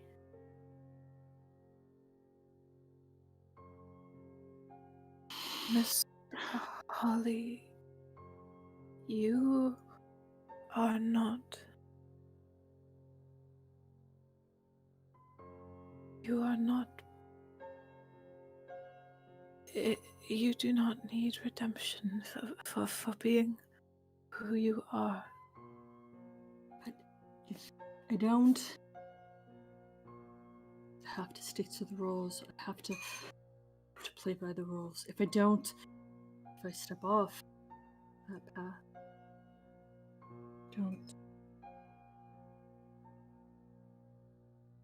If you step off your path, then you will be making a new one of your own.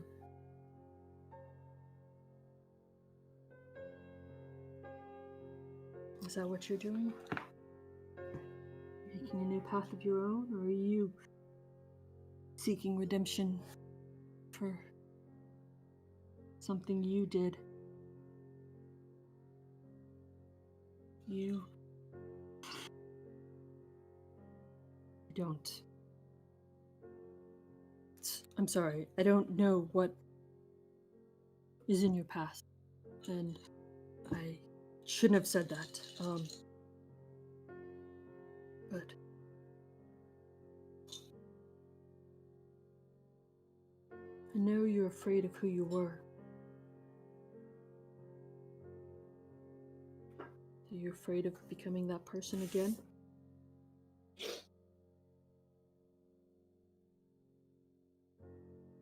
For a long moment, they are totally emotionless. And you think maybe they didn't hear you? Like, should you repeat yourself? And then you hear very quietly,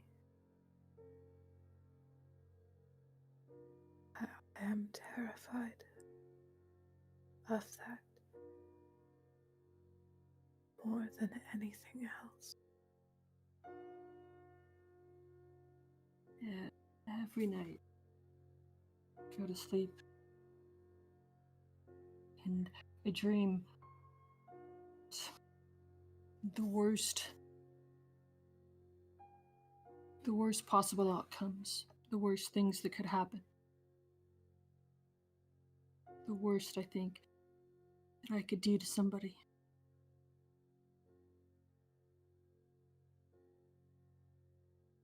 But when you see it, you know it is the worst.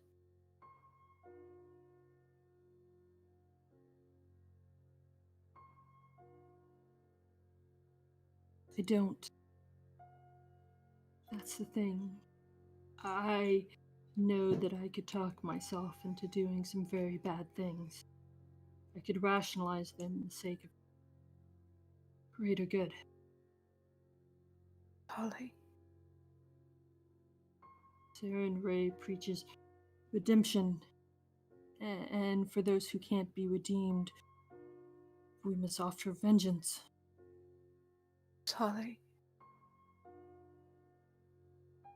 I'll look up, JB.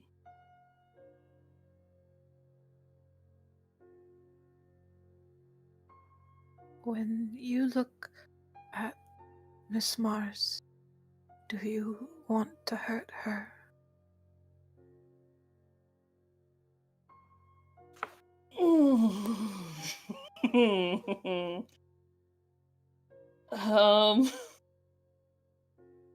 Holly looks up. Like, Peanut Gallery needs to shut their goddamn mouths. Holly looks up like scared, like, oh my god, can you read my mind? Like, no, that's something I do.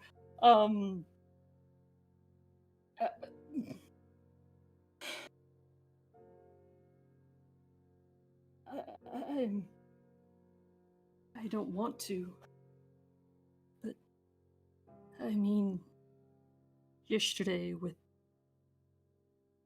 the scarf, I'm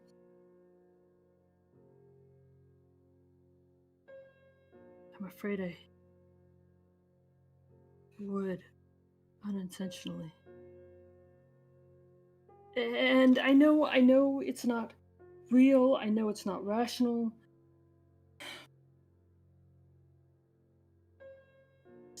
My brother, he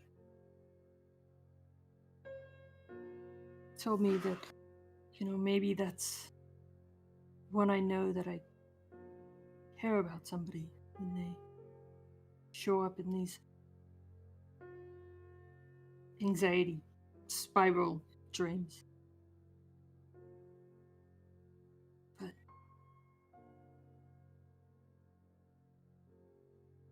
every night when I go to sleep and dream about the worst that could happen.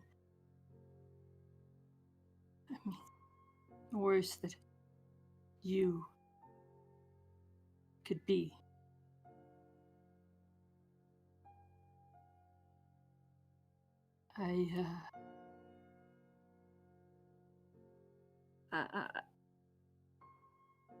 Telling you because I know that you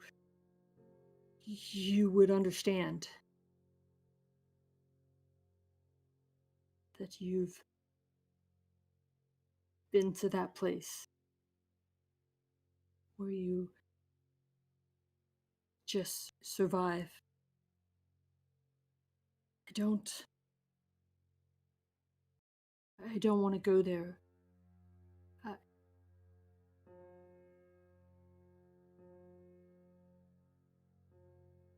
I need your help. I am not certain that my help is what you need. Holly, do you know what I dream about?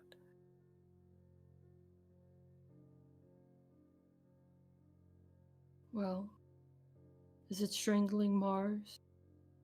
Or killing your enemies? Just so that you could steal their soul and wear it like a shroud? They flick an ear.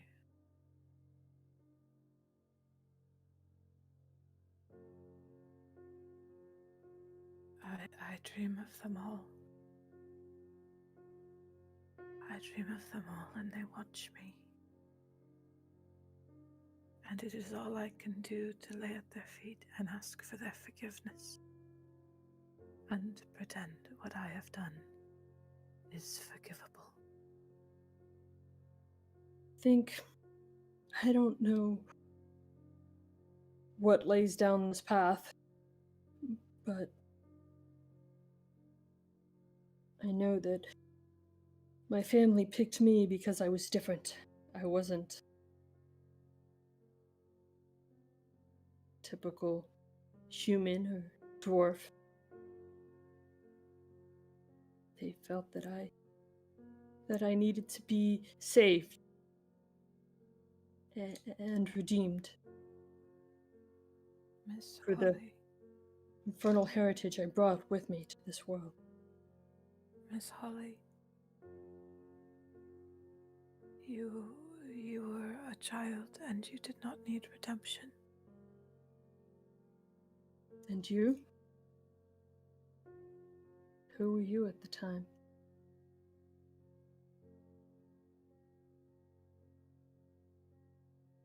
I mean, if I'm no longer a child, and yet I still dream. Every scenario we've encountered and how to better optimize. How to kill our enemies swifter, making them an example. How to profit from their death, to make it so that they will never kill anymore.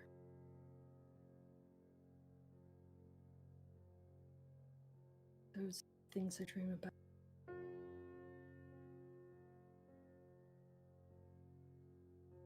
Dream about how to torment our enemy the rest of my life. I wanted to write a story about the goblins just because I knew it would steal a part of their soul and that they could never be at peace. but I can't. The more I read about Pseudo's journals, I mean, I know that he would just,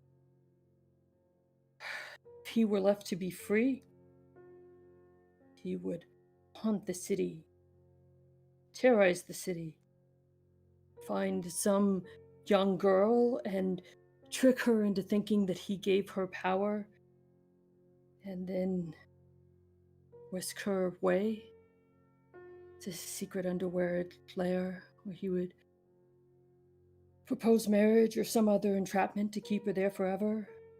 I considered writing The Phantom of the Bottom, but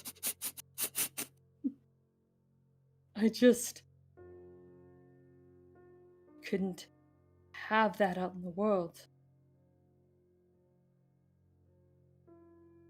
Do you believe that there is a difference between thought and action?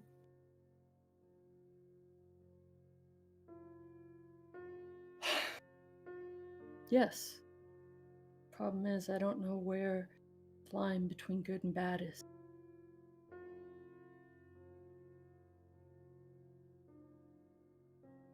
You asked me for my help in this matter.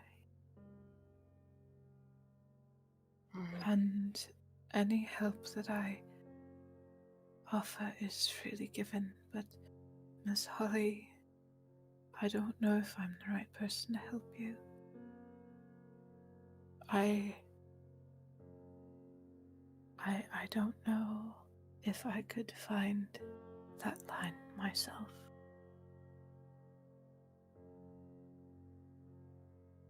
Well, do you trust me to know where it is?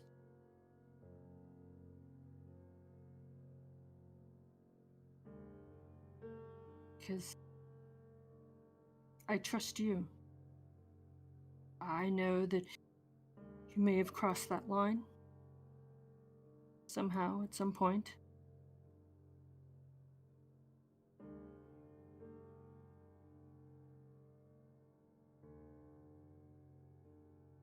I trust you more than... Please don't say this. Please don't tell her, but I trust you more than Mars. I'm afraid Mars would just tell me what she thinks I need to hear. A lie to help me go along the way. And trust you to tell me the truth.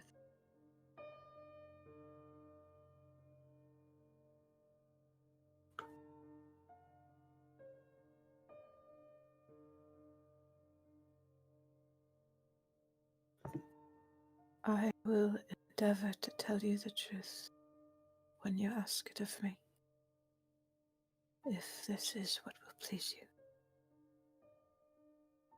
you. Miss Holly, may I ask you a question? Always. When you look at Miss Mars, does she make you want to be good?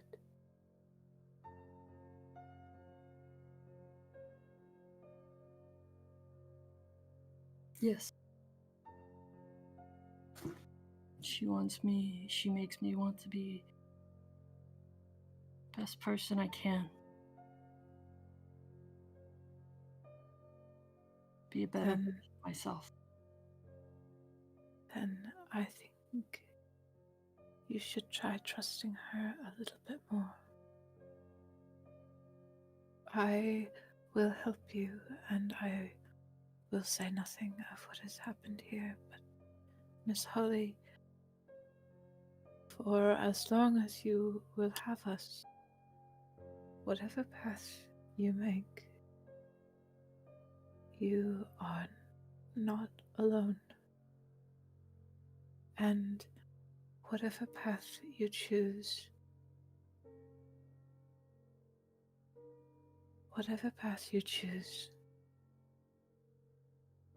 we will be there to help you find the lines that you want.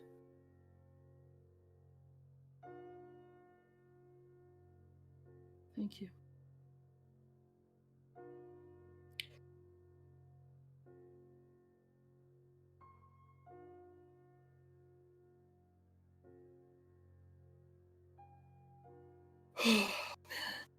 I think my parents were wrong. I don't think I'm cut out for this life.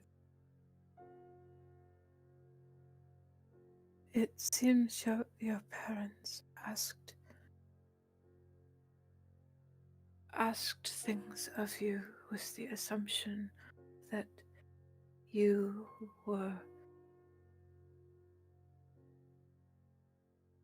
cruel by nature. Well, isn't that what it means to have infernal heritage? That you're ruled by your base desires, your id? They shrug. I think maybe that's at least what my parents thought. Was without rules and guidance that I would give in to that side of myself. That I would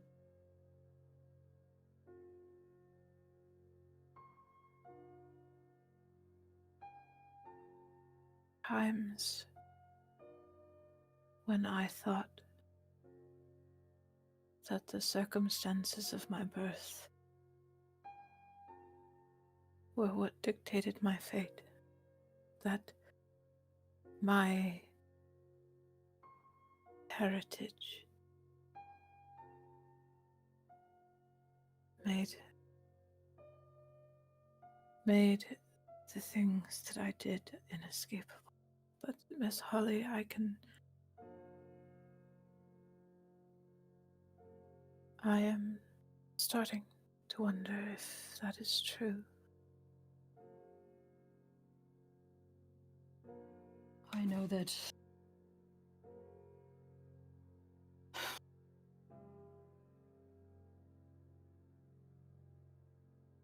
oh man. Nope, can't do that. Can't. I know that my parents' roles and what they wanted for me for life, it's not what I want for myself. But at the same time, I'm afraid that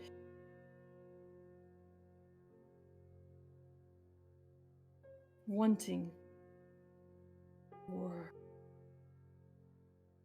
being the person I want to be, it's not on the side of righteousness.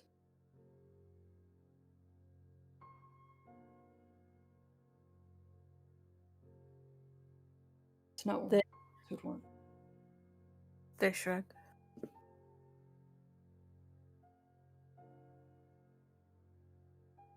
Don't you think that is for you to decide?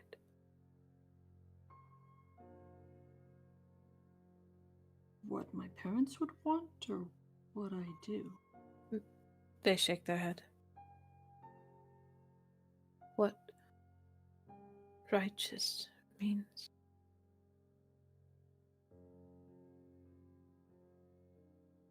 I mean, my mom was a great person. She saved me from, well, I'm sure Gaius could tell us all the horrors of a person growing up in an orphanage.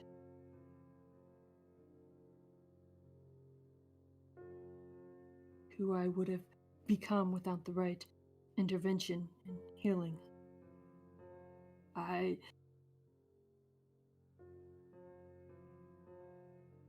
Holly reaches out and touches JB's arm.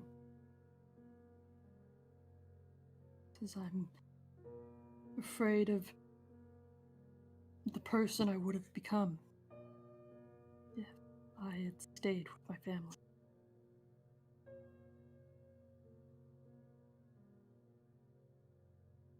Maybe that's why I'm supposed to hide.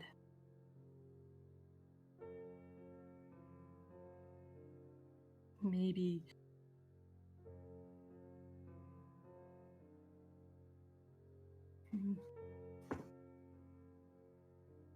maybe I would have been on the wrong side, and that's why I was taken away and hidden.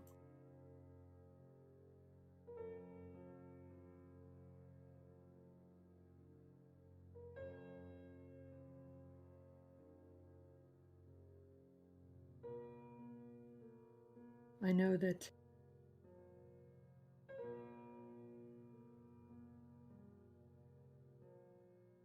say that Rinko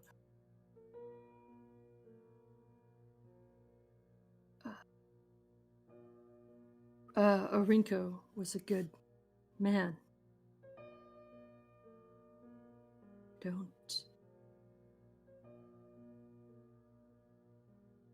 I don't know that I can be like him.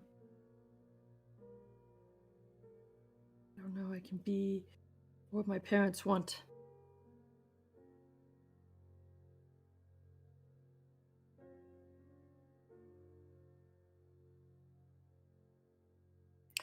But that's okay. We have a different mission this time. A mystery to solve. Maybe this is where I would thrive. My skills are best put to use. Maybe this is where I can make them proud.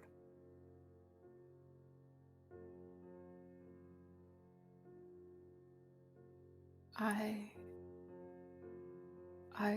cannot tell you what would bring your parents pride. But I can tell you that you are not like Orinko, no, but that is not a bad thing. Miss Holly, you make me want to be good too.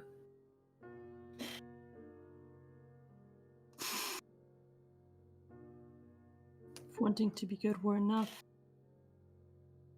well, why did I have to be separated from my family to get there?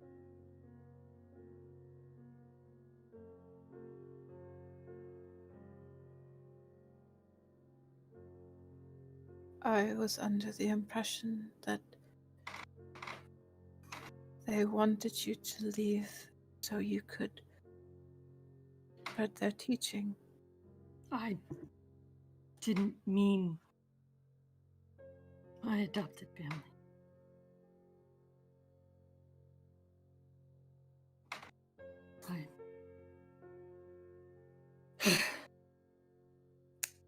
If you see me stepping off the path, stepping over to the side of maybe a little bit more extreme, can you let me know?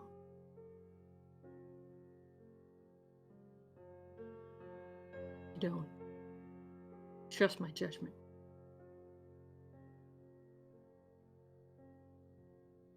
If it is my judgment you seek, then I will offer it. Rinkin obviously trusted your judgment. If it was good enough for him, it'd definitely be good enough for me.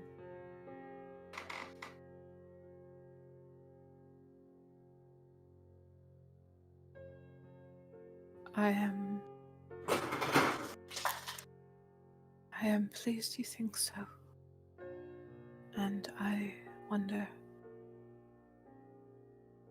I wonder if I see him again, if he will think the same.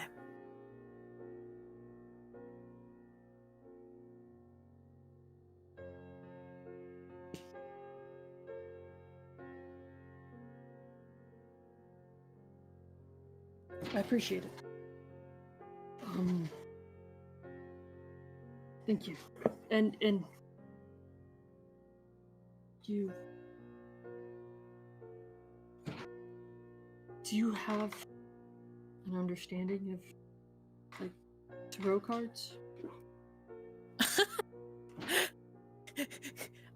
Back to where we started this conversation. They nod. Yes. I wanted to ask, one of the cards that I recently had, it didn't quite make as much sense. But it seemed important. As I keep scrolling back in my notes to find it. Yeah. Damn it.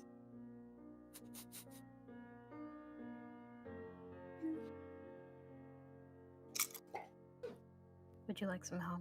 Mm-hmm. There we go. I found it. The Heart Joker.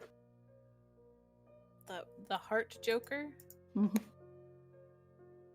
We based her tarot cards off of an actual set of cards. Oh, okay. I thought you based them off like Batman Valentine's Day cards or something. Uh-huh. For sure. It was all Batman and Valentine's Day. I want Batman or Joker to be my lover. Then you gotta get with your friends. They nod and think for a moment.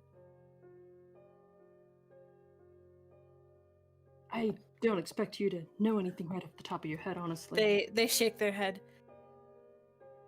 The Joker is a card that has no number. But it is always at the end of the set. It is all and nothing. The caricature is always in disguise.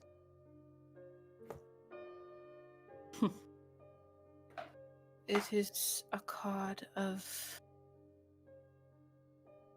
potential.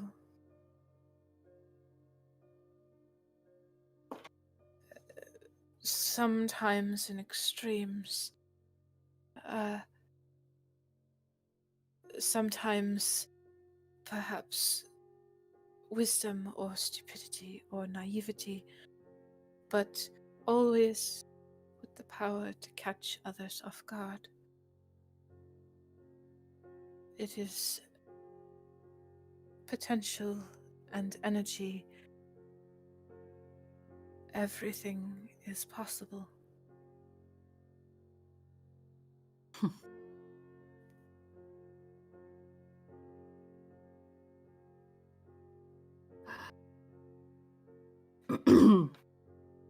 Yeah. It always seems like that in the beginning. Everything's possible. See if it holds out through the end.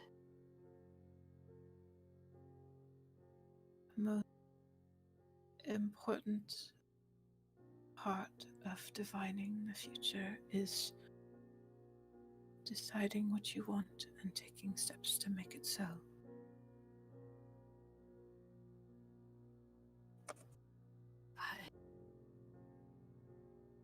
Whew.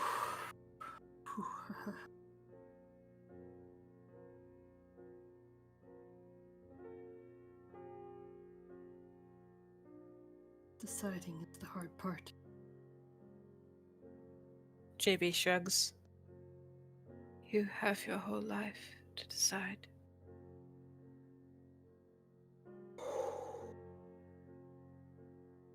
For now. One day it'll catch up with me.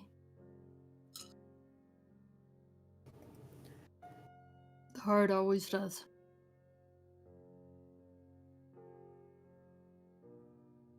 Holly will look over at Mars. Is this so subtly that I have to roll insight check, or is it just? Sure. Oh boy, okay. Come on, JB, biff it. I know you want to. I know you want to. Hell yeah. Yeah, there it goes. Would it be stealth? You're trying to. Usually we go for Insight? Intimidation? No, I think usually we go for deception for these kinds of things.